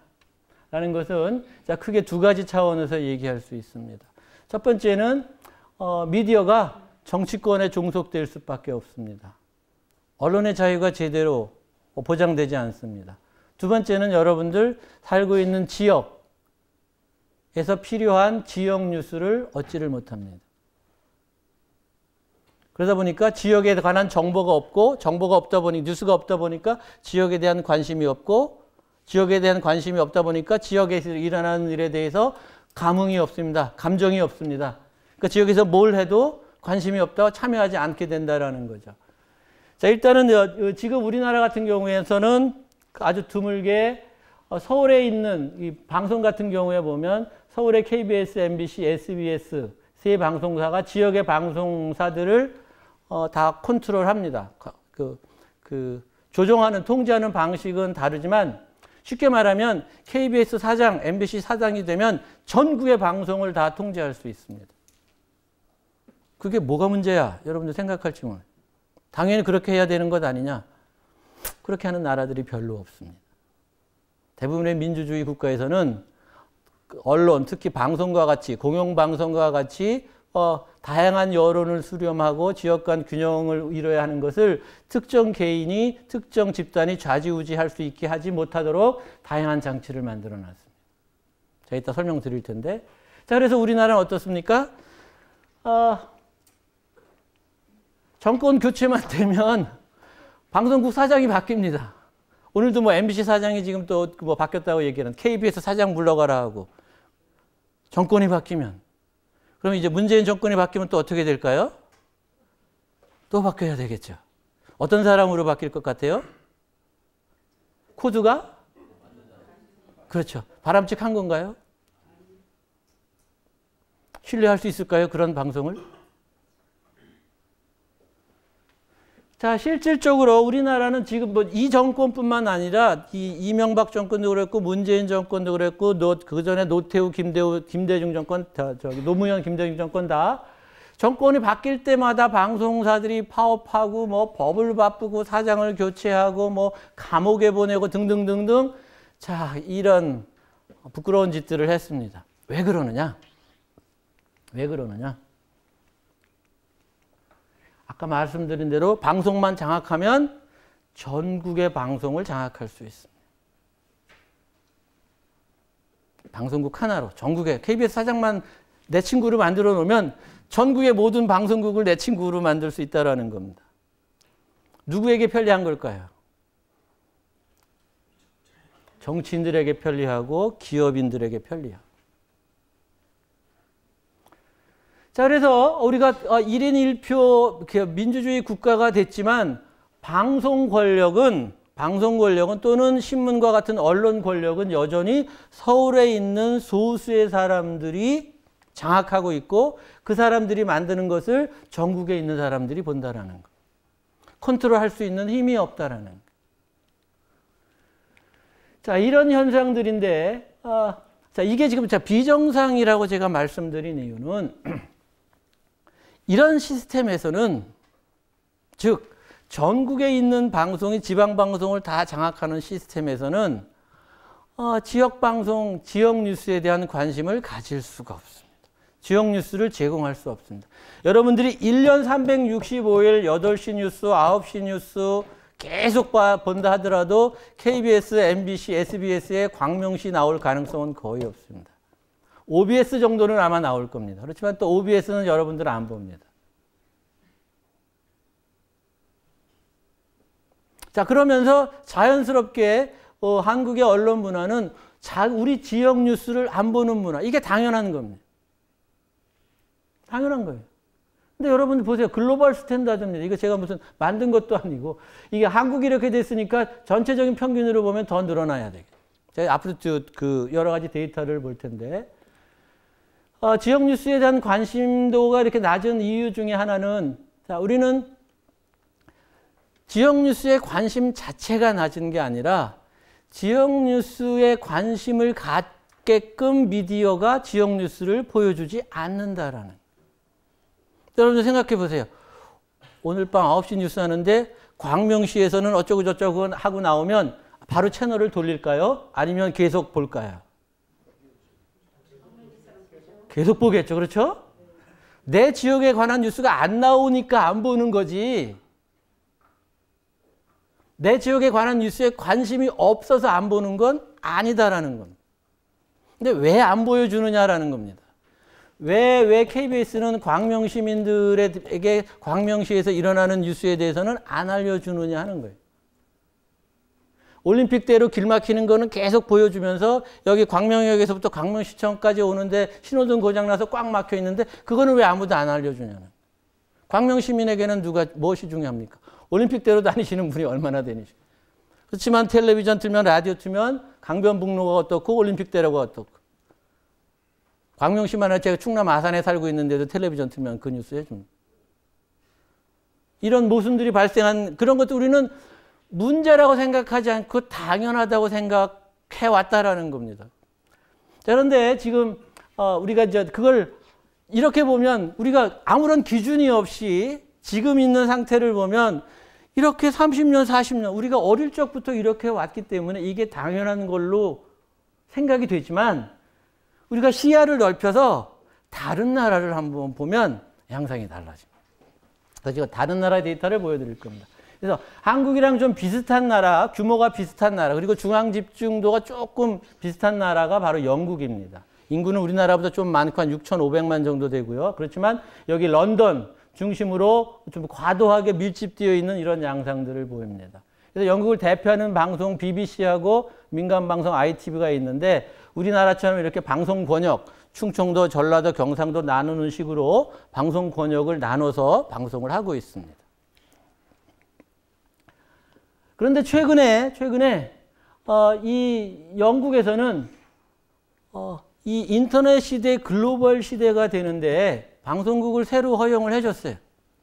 그래서 우리는 과거에 KBS 있고 MBC 있고 SBS 있을 때 새로 방송국 허용해주면서 소위 종편 채널이라는 거 만들었죠. 그렇죠?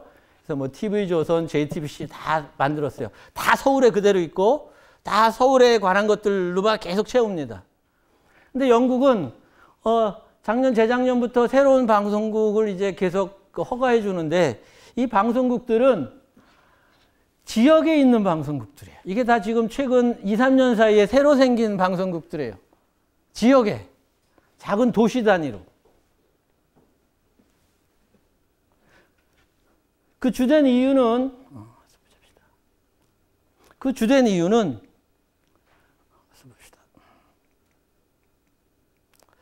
이렇게 대단히 권역 단위로 방송을 해주다 보니까 지역 방송을 보긴 보는데 그 지역 방송 안에 내 지역이 없다라는. 그래서 예를 들면 여기 뭐 이 웨스트 미들랜드 지역, 자 이쪽 지역에는 여러 도시가 있는데 우리가 잘 아는 무슨 맨체스터, 리버풀 이렇게 축구로 유명한 도시들 주로 한 4, 50km 떨어져 있지만 서로 앙숙 라이벌이고 전통적으로 역사적으로 매우 다릅니다. 근데 맨체스터에 살고 있는 사람들은 리버풀 뉴스에 별 관심이 없어요. 리버풀 사는 사람들은 맨체스터 뉴스에 별 관심이 없어요. 근데 뉴스를 하면 맨체스터, 리버풀 항상 같이 해준다라는 거예요. 그렇게 하지 말고 맨체스터 뉴스만 해달라. 리버풀 뉴스만 해달라. 진짜 내 지역 뉴스만 해달라.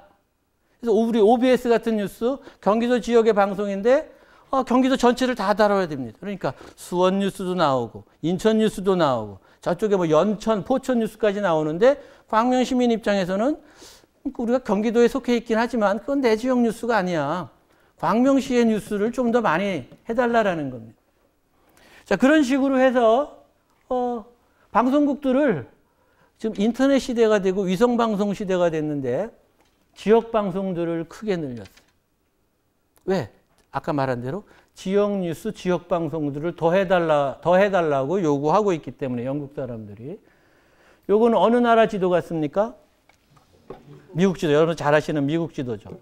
그래서 이렇게 다 쭉쭉 금이 가 있습니다. 이게 무엇이냐? 방송구역입니다. 지역방송구역.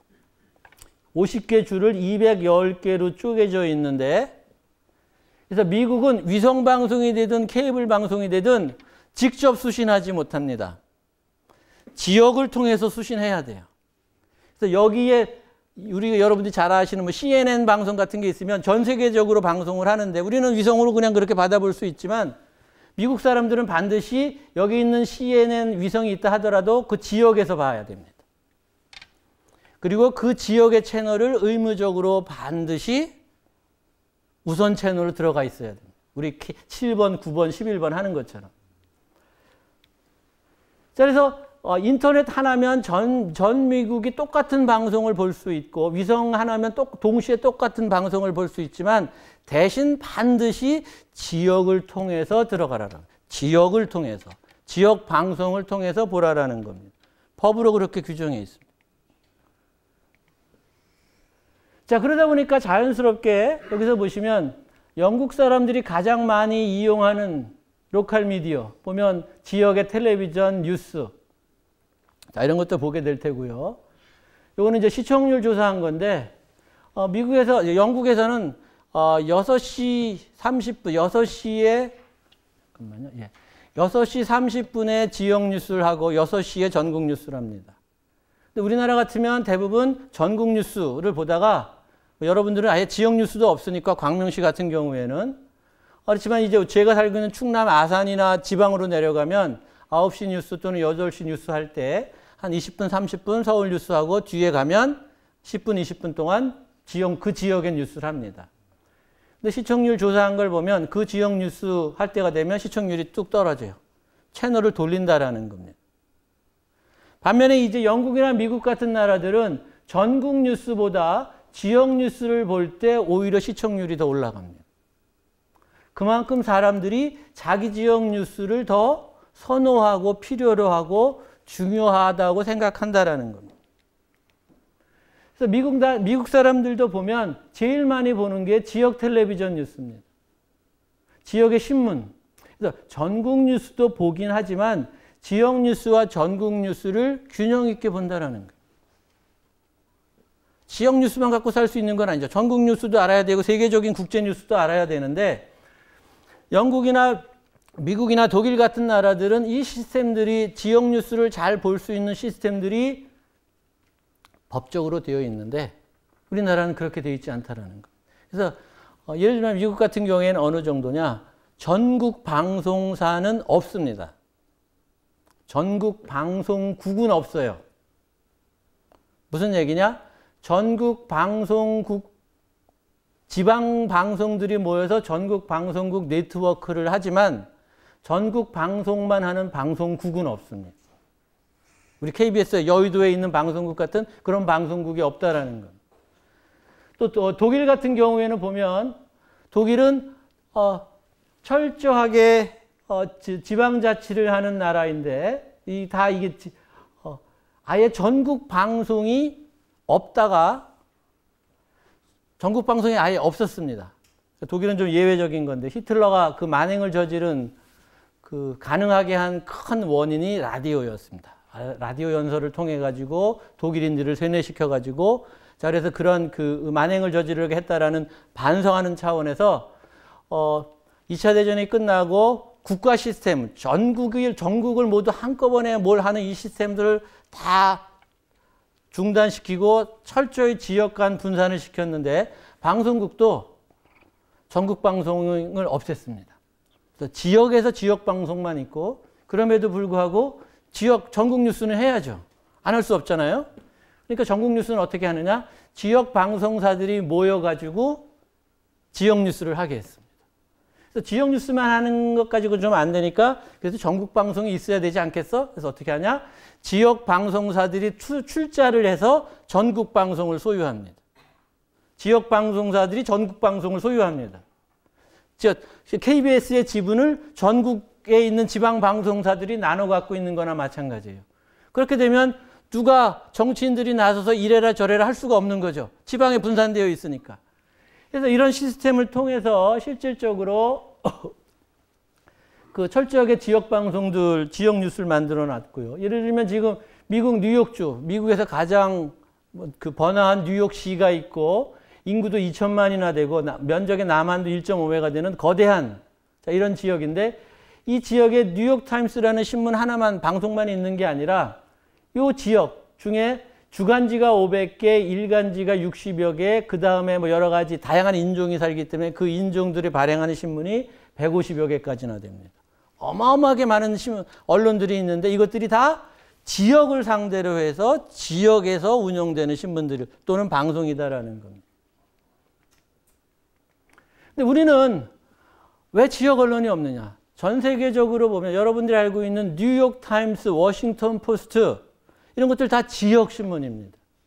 뉴욕타임스, 뉴욕 바깥에서 나가면 미국 사람들 보는 사람들 거의 없습니다. 워싱턴 포스트, 워싱턴 지역 벗어나면 살 수도 없습니다. 자, 그래서 실질적으로 전 세계의 언론은 신문, 방송 모두 지역에서 운영을 하고 지역 뉴스를 중심으로 제공을 하고 전국 뉴스나 국제 뉴스가 필요하다면 그것은 통신사나 다른 데 가서 필요해서 갖다가 자기네들이 쓰면 되는 겁니다. 근데 우리는 그 시스템을 갖추지 못했는데 그 이유가 무엇이냐 하면 바로 이 식민지 체제에 있습니다. 자, 이게 지금 1950년에 넘어갔군요. 1930년대 그 일제시대의 신문 발행 현황인데요. 그 당시에는 누가 신문을 구독하는지 파출소에서 일일이 다 감시를 했다고 합니다. 덕분에 이제 명확하게 신문 구독자 수를 알 수 있어요. 기록으로. 그래서 1930년대를 보면 아까도 제가 말씀드린 대로 일본인들은 많아야 한 30만 명 정도 됐었다라고 말씀드렸는데 지금 그래서 조선인들과 일본인들이 같이 모여 사는 그 당시에 한국인들이, 조선인들이 보던 신문은 국문, 우리 한글과 한문으로 되어 있는 신문은 동아일보, 조선일보, 매일신보 이 세 개밖에 없었습니다. 그리고 모두 경성, 서울에서 발행됐어요. 반면에 지방에도 신문이 안 돼. 지방에도 엄청나게 많은 신문들이 있었어요. 인천, 부산, 마산, 대구 등등등등. 여기 있는 신문들은 대부분 뭘로 만들어집니까? 어느 나라 말이에요? 일본어. 30만 명밖에 안 되는 일본 사람들은 남의 나라에 와서 지금 일단 자기네 나라라고 행사하면서 살면서도 그 지역에서 신문을 만들어서 봤다라는 거예요. 근데 우리 조선인들은 조선총독부가 허락을 해주지 않아서 지역에서는 신문을 만들지 못하고 서울에서만 신문을 발행을 했다. 그러다 보니까 지역에 있는 조선인들이 이제 일본 신문을 자꾸 보니까 어떤 일본 신문들은 국문까지 만들어서 한글도 일부 넣어가지고 조선인 독자를 확보하기 위해서 노력했다라는 것까지 알 수 있습니다. 자, 이 얘기는 무슨 얘기냐? 자연스러운 것은 사람들이 각각 자기가 살고 있는 지역에서 설사 이민 이주를 한 상황에서도 그 지역에 가서 정보를 공유하고 뉴스를 얻는 이런 것들을 만드는 건데 우리는 이걸 하지 못했다라는 겁니다. 일제 식민지 이 수탈도 심각했지만 언론의 자유, 언론이 왜곡된 것, 자 이런 것들도 우리 한국의 커다란 역사적인 상처가 됐는데, 자 그래서 이제 해방 후에는 다행히 지역별로 좀 이제 신문들이 균형을 이룹니다. 1950년대만 본다 하더라도 서울에서 발행되는 신문하고 지방에서 발행되는 신문하고 비슷한 수준이에요. 서울과 지방이 균형을 이뤘다라는 겁니다. 그렇지만 이제 군사 독재가 되면서 다시 이제 조선 총독부의 통치 방식을, 언론 통제 방식을 사용하기 시작합니다. 그건 무엇이냐? 지방에 있는 언론들은 가급적이면 없애거나 숫자를 줄인다. 그래서 이 과정에서 자연스럽게 제가 역사를 길게 설명할 필요는 없지만 어쨌든 지방에 있는 언론들은 대부분 등록이 취소되거나 이제 폐간이 되고 지방에 있는 방송사들도 다 이제 중앙에 흡수가 됩니다. 그러면서 지금과 같은 이제 KBS, MBC, 조선일보, 중앙일보, 동아일보 같은 이러한 시스템들이, 언론 시스템들이 그때 만들어진 겁니다. 무슨 얘기냐? 군사 독재 시절에 만들어진 골격과 구조가 하나도 안 바뀌었다라는 겁니다. 이게 왜 안 바뀌었느냐? 근데 이 안 바뀐 이유는 여러 가지 이유가 있습니다만, 아까 말씀드린 대로 이제 한국 사람들이 이제 수도권으로 몰려오면서 수도의 권한이 집중이 되면서 자연스럽게 서울에서 어떤 일이 벌어지는지가 매우 중요해질 수밖에 없습니다. 대통령이 어떤 말씀을 하시는지, 서울에서 뭘 하는지가 저 산골에 있는 사람들까지 새마을 운동 해라 하면 새마을 운동 딱 하고 일사불란하게 움직이는 체제라 이제 전 국민들이 서울에서 어떤 일들이 벌어지고 있는지가 자기 실생활에 영향을 미치기 때문에 관심을 갖게 됩니다. 그리고 이 시대는 이제 처음으로 60년대는 산업화 덕분에, 그 다음에 해방과 더불어서 생긴 공교육 제도 덕분에 대한민국 사람들이 글을 읽기 시작합니다. 여러분들의 부모님 세대들은 대부분 글을 읽고 쓰지 못하는 사람들이었습니다. 왜? 1960년대까지 조사한 것만 봐도 우리나라는 아시아에서 문맹률이 가장 높은 나라였습니다. 한글, 굉장히 우수한 한글이고 쉽게 배울 수 있는 그러한 언어라고 하지만 1960년대까지 우리가 일제 식민지를 거치면서 제대로 교육받은 사람들은 거의 없었기 때문에 대부분의 사람들은 식민지 시대와 전쟁을 거치면서 교육받은 사람들은 많지 않았습니다. 그러다가 이제 60년대 접어들면서 사람들이 서울에 모여들기 시작하고 이 사람들이 고향을 떠나서 서울에 살면서 이제 정보를 구하게 되고 여유를 갖게 되면서 사람들이 라디오와 신문을 이제 이용하게 됩니다. 소위 말하는 대중매체. 그래서 집집마다 이제 라디오를 갖추게 되고 사람들이 신문을 펼쳐 읽고 그러면서 이 미디어 신문 방송 시장이 급격히 성장합니다. 한편 이제 지방에 살고 있는 사람들은 아까 말씀드린 대로 서울에서 어떤 일들이 일어나는지 매우 중요해졌고 또 하나는 서울에는 가기도 힘들고 구경 가기도 힘들고 서울 사람처럼 문화적으로 살기도 매우 어렵지만 그래도 서울 사람들이랑 같이 똑같은 신문을 보고 서울 사람들과 같이 똑같은 방송을 볼 수 있다는 것은 굉장히 커다란 특혜였습니다. 여러분들 젊어서 영화 혹시 보신 거 기억해 보시면 추석날 명절 때 이제 영화 보러 가잖아요. 여러분들 살던 동네에서 지금처럼 개봉 영화 동시에 보셨습니까? 개봉 영화는 어디서 보는 거예요? 서울 사람들이 보고 나서 그 다음에 이제 서울 변두리로 왔다가 아니면 지방 중소도시로 갔다가 그래서 이제 좀 한참 돌려가지고 이렇게 빗물도 이렇게 막 나오고 이런 영화들을 지방에서는 그것도 명절 때 개봉 영화라고 보러 갔다라는 겁니다. 그런 문화적인 소외를 겪을 수밖에 없었는데 신문이나 방송은 서울 사람들이랑 같이 볼 수 있는 같은 가격으로. 자, 그래서 이런 60년대, 70년대 접어들면서 정치권의 이익과 서울과 지방에 살던 사람들의 이익이 합치되면서 암묵적으로 합의로 된 겁니다. 우리는 이 시스템을 계속 유지하자. 그래서 권력자들은 언론을 이용하고 장악하고 그렇지만 우리는 값싼 문화, 대중문화를 향유하고 자, 이런 합의가 이루어졌고 이런 것들이 결국은 한국의 미디어 이용 문화 습관이 되는 겁니다. 왜? 텔레비전 켜서 보는 거, 신문 보는 거는 여러분들 잘 아시다시피 습관이죠. 하루쯤 신문 집에 안 들어오면 어떻습니까? 세상에 큰 일이 일어나진 않지만 그래도 안 들어오면 뭔가 불안하고 집에 들어가서 오늘 9시 뉴스를 못 보면 뭔가 나만 모르고 세상에 굉장히 중요한 일이 벌어진 것 같고 자, 이런 것들이 이제 우리의 문화가 되었다라는 겁니다. 그래서 그 30년 동안 내 지역에서 일어난 거는 몰라도 되고 중앙에서 일어난 것, 서울에서 일어난 것 이런 것들만 계속 그런 것들이 중요하다라는 그런 인식 속에서 살았고 이 과정에서 자연스럽게 중앙에서 언론 기업을 하는 사람들, 언론 사업을 하는 사람들은 큰 돈을 벌었습니다. 돈들 벌고 권력에 접근할 수 있는 힘도 생기고 자, 그래서 한때 집집마다 다 신문을 받고 그래서 우리나라 신문 기업 중에서 국내 100대 기업 안에 들어가는 그런 신문사들도 한때 나왔었어요. 지금은 다 이제 쫄딱 망해서 언제 망할지 모르는 그런 신세가 되긴 했지만 왜냐하면 신문 집에서 보는 사람들이 없기 때문에.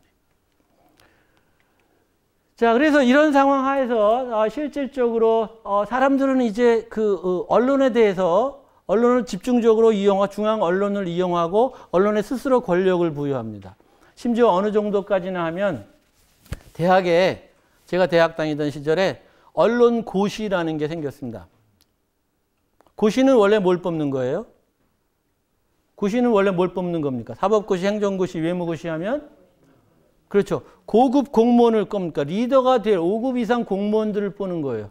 근데 기자하고 방송국 직원 입사하는 시험을 보는데 거기에서 대학에서 고시라는 걸 붙였어요. 그리고 합격을 하면 사법시험 합격자 명단 이렇게 붙이는 플랜카드와 마찬가지로 언론고시 어느 언론사 합격해가지고 플랜카드를 붙여줬어요. 그만큼 언론인들에게 권위를 부여했던 시절이다라는 거. 중앙 언론, 우리 국민들 스스로가. 자, 그렇지만 이제 이거는 군사 독재 시절에는 가능하고 서울에서 모든 것을 중앙에서 모든 것을 결정하던 시절에서는 중앙에서 어떤 일들이 일어나는지가 중요했지만 그리고 지역에서 어떤 일들이 일어나는지는 몰라도 사는데 크게 불편하진 않았지만 이제 우리가 자치와 분권을 하면서는 양상이 달라진다라는 거예요. 그래서 왜냐하면 특히 언론이라는 것은 독특한 특성을 가지고 있습니다. 정말 독특한 특성입니다. 제가 이것과 비슷한 게 뭐가 있을까 아무리 찾아봐도 찾지 못했어요. 그건 무슨 얘기냐? 여기서 말하는 제한적인 시장. 어떤 물건, 우리가 자본주의 사회에서 거래되는 물건, 우리가 사고 파는 서비스 중에서 원산지를 벗어나면 쓸모 없어지는 게 뭐가 있을까요? 원산지를 벗어나면. 여러분들이 뭐 이제 이 물, 구름산수, 광명에서 나온 거지만 광명에서 마셔도 되고 저 평창에 가서 마셔도 되고 그렇죠? 그 기능 그대로 하는 겁니다. 여러분들이 지금 갖고 있는 소지품 중에서 진짜 국산은 딱 하나밖에 없을 겁니다. 진짜 국산은 그렇죠? 내 몸 하나뿐이고 그렇죠? 부모님이 물려주신 내 몸 하나 외에 다른 나머지는 다 뭐 베트남, 중국, 미국 뭐 등등등등 자, 다 다른 나라, 다른 지역에서 온 것이다라는 겁니다. 그 얘기는 무슨 얘기냐? 우리가 이용하고 살아가는 데 필요한 재화나 물건이나 서비스는 다른 데 가도 그대로 쓴다라는 거예요. 제가 이 옷을 입고 일본에 가고 미국에 가도 이 옷의 기능을 그대로 한다라는 거예요. 그래서 대부분 이 자본주의 사회에서 거래되는 상품은 전 세계에 갖다 팔아야 되고 그래서 규모의 경제를 만들어야 됩니다. 우리나라도 그렇게 해가지고 전 세계 수출하는 세계 10대 수출국이 됐죠. 그렇지만 대한민국이 수출하지 못하는 게 있다라는 겁니다. 그렇지만 대한민국이 수입하지 못하는 게 있다라는 겁니다. 바로 언론이다라는 거죠. 우리가 싸다는 이유로 중국의 신문이나 베트남의 신문을 사다 쓸까요? 아니면 정말 미국에서는 영국에서는 좋은 신문을 만드니까 그 나라의 신문을 갖다 쓸까요?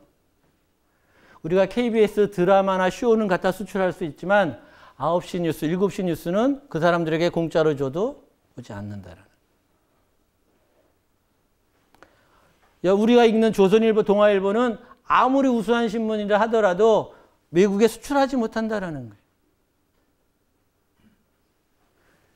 그건 무슨 얘기냐? 실질적으로 언론이라는 것은 그 국가나 그 지역에서 필요한 것은 그 국가나 그 지역에서 만들어야지 다른 데 지역 거를 사올 수 없다라는 겁니다. 제가 잘 살고 있는 충남 아산에서 아주 좋은 지역 신문을 만듭니다. 정말로. 하지만 그거 여러분들 갖다 광명에서 쓸모가 있나요? 전혀 없는 거예요. 자, 실질적으로 우리 언론은 결국 무엇이냐? 자기 지역 것은 그 지역 사람들이 만들어서 써야 되는 거예요. 누가 만들어주지 않아요. 그래서 지금 많은 지역에서 이렇게 신문들을 만들고 있습니다. 그래서 광명시에서도 봤더니 제가 뭐 여러 가지 광명신문, 광명일보, 즉 광명 지역에 관한 뉴스를 다루는 인터넷 신문들이 있었어요. 여기 들어가 본 적 있으신 분 손 들어보세요. 네. 네. 꽤 여기 오신 분들은 지역에 관심 있는 분들이니까 많이 들어가셨겠지만 대부분의 제 추측으로는 대부분의 광명 시민들은 저런 게 있는지도 모를 겁니다. 관심이 없다라는 거죠. 많이 알고 있어요? 예, 그러면 아주 다행입니다. 그러면 그렇지만 대부분의 지역에서는 대부분의 지역 신문들이 잘 만들든 못 만들든 지역에 기여하든 기여하지 못하든 상관없이 지역 주민들이 무시한다라는 거. 외면한다라는 거죠. 그래서 여러분들이 보는 신문들은 대부분 이런 방송이나 신문이나 또는 핸드폰에서는 미안하지만 광명의 광자도 안 나올 겁니다. 그렇죠? 여기는 광명의 뉴스를 거의 다 100% 다 채워져 있어요. 근데도 여기 들어가지 않는다라는 겁니다. 이걸 무조건 그 광명 시민 탓을 할 수 있는 것만은 아닙니다. 그럼에도 불구하고 이런 현상은 바람직하지 못하다라는 거죠. 그 얘기는 무슨 얘기냐? 지역 언론이 기능을 못하면 여러분들은 많은 그 지역은 많은 불이익을 얻을 수밖에 없습니다. 일단 여러 가지 보시면 지역 내 정보 교류, 행정정보, 정치, 경제, 문화정보 이런 것들이 지역 내에서 잘 돌아가질 않아요. 그다음에 지역 내 여론, 자 이런 것들 만들기 힘듭니다. 그래서 여론에 의해서 저 민주주의 국가는 다양한 사람들의 의견 충돌이 일어나면 다수의 여론을 따르는 자 이런 관행, 관습이 암묵적으로 그것이 가장 합리적이다. 자 이렇게 되는 건데 지역엔 여론이 없어요. 그러니까 어떻게 해야 돼요? 갈등 상황이 나오면 일단 시장실에 가가지고 점거를 하든지 머리띠를 두르든지 플랜카드를 걸든지 자 힘으로 밀어붙이는 사람이 이기는 겁니다. 누가 힘이 세느냐 가지고 하는 거예요.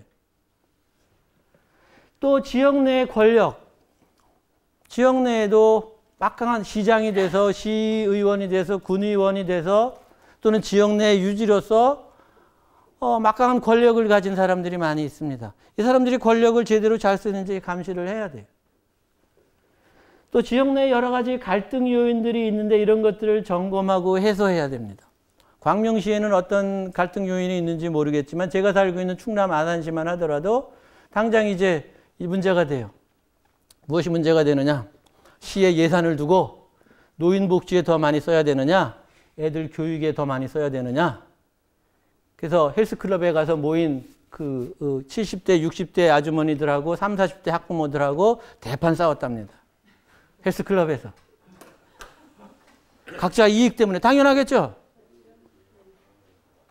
당연하겠죠. 한정된 재원이 있으면 어디에 써야 될 것인가? 그럼 그런 것들은 당연히 갈등이 생기는 것이고 그런 갈등은 당연한 것이고 문제는 그것을 합리적으로 해결을 해서 올해는 여기를 많이 쓰고 내년에는 여기를 더 쓰고 우리는 뭐 이러니까 여기에 더 많이 쓰고 이렇게 해서 서로 설득하고 양보하고 협력하고 해야 되는데 그런 시스템이 없다라는 거예요.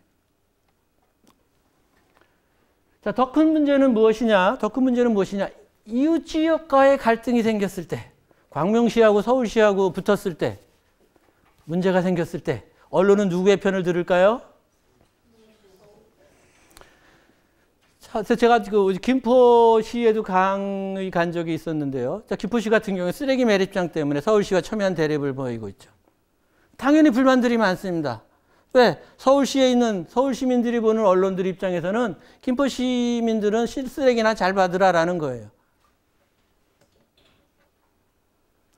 김포 시민들의 입장, 김포 시민들의 이익을 대변하는 경우 언론들은 없다라는 겁니다. 사실상. 자, 이런 것들이 실질적으로 지역 내에 언론이 없으면서 많은 그 문제점들이 생기는데요. 자, 그래서 보면 행정 뭐 등등 그러다 보니까 어떻게 되느냐? 무기력하고 지역사회는 낙후한 것으로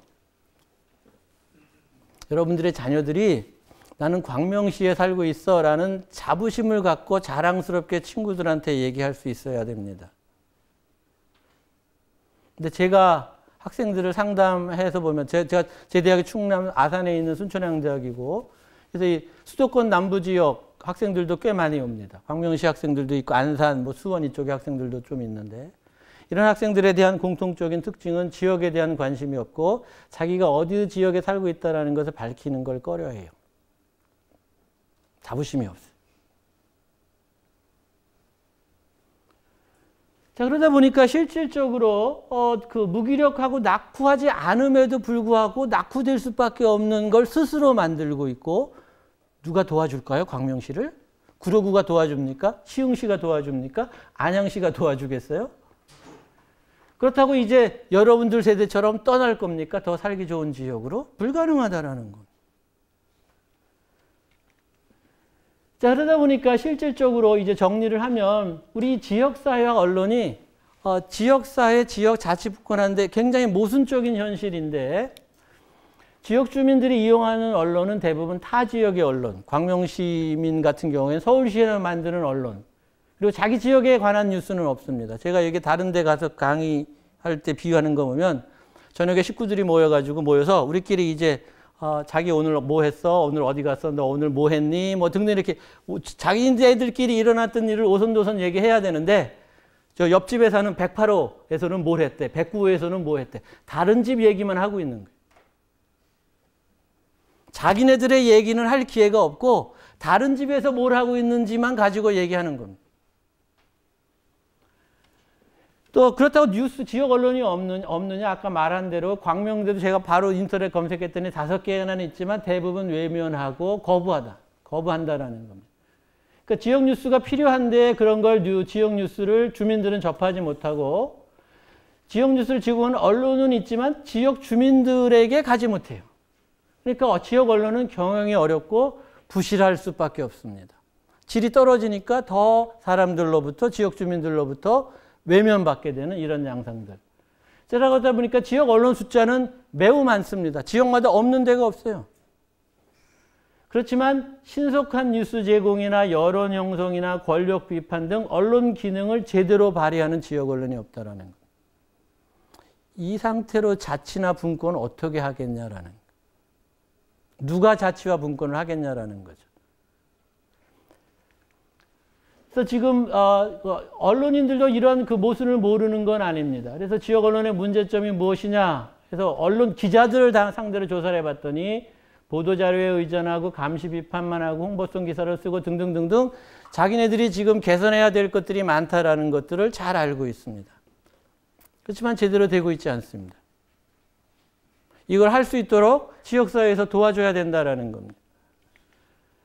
그래서 자치와 분권, 결론적으로 말씀드리면 자치분권의 필수 조건으로서 언론 분권이 돼야 된다는 거. 언론이 없이 자치를 한다라는 건 여러분들이 가정생활을 하면서 대화를 하지 않고 서로 말도 안 하는 그런 가정생활을 한다는 거나 다름이 없습니다. 그래서 이런 지역 언론이 활성화돼야 되는데 그럼 어떻게 지역 언론을 활성화해야 되느냐? 이것까지는 제가 이 시간에 다 설명드릴 수는 없고 이런 부분들을 활성화하기 위해서 우리 언론학자들은 다양한 제도나 제안들을 만들고 교육도 하고 준비들을 하고 있습니다. 그래서 그런 부분들은 나중에 기회가 되면 제가 말씀드릴 수 있는 것이고요.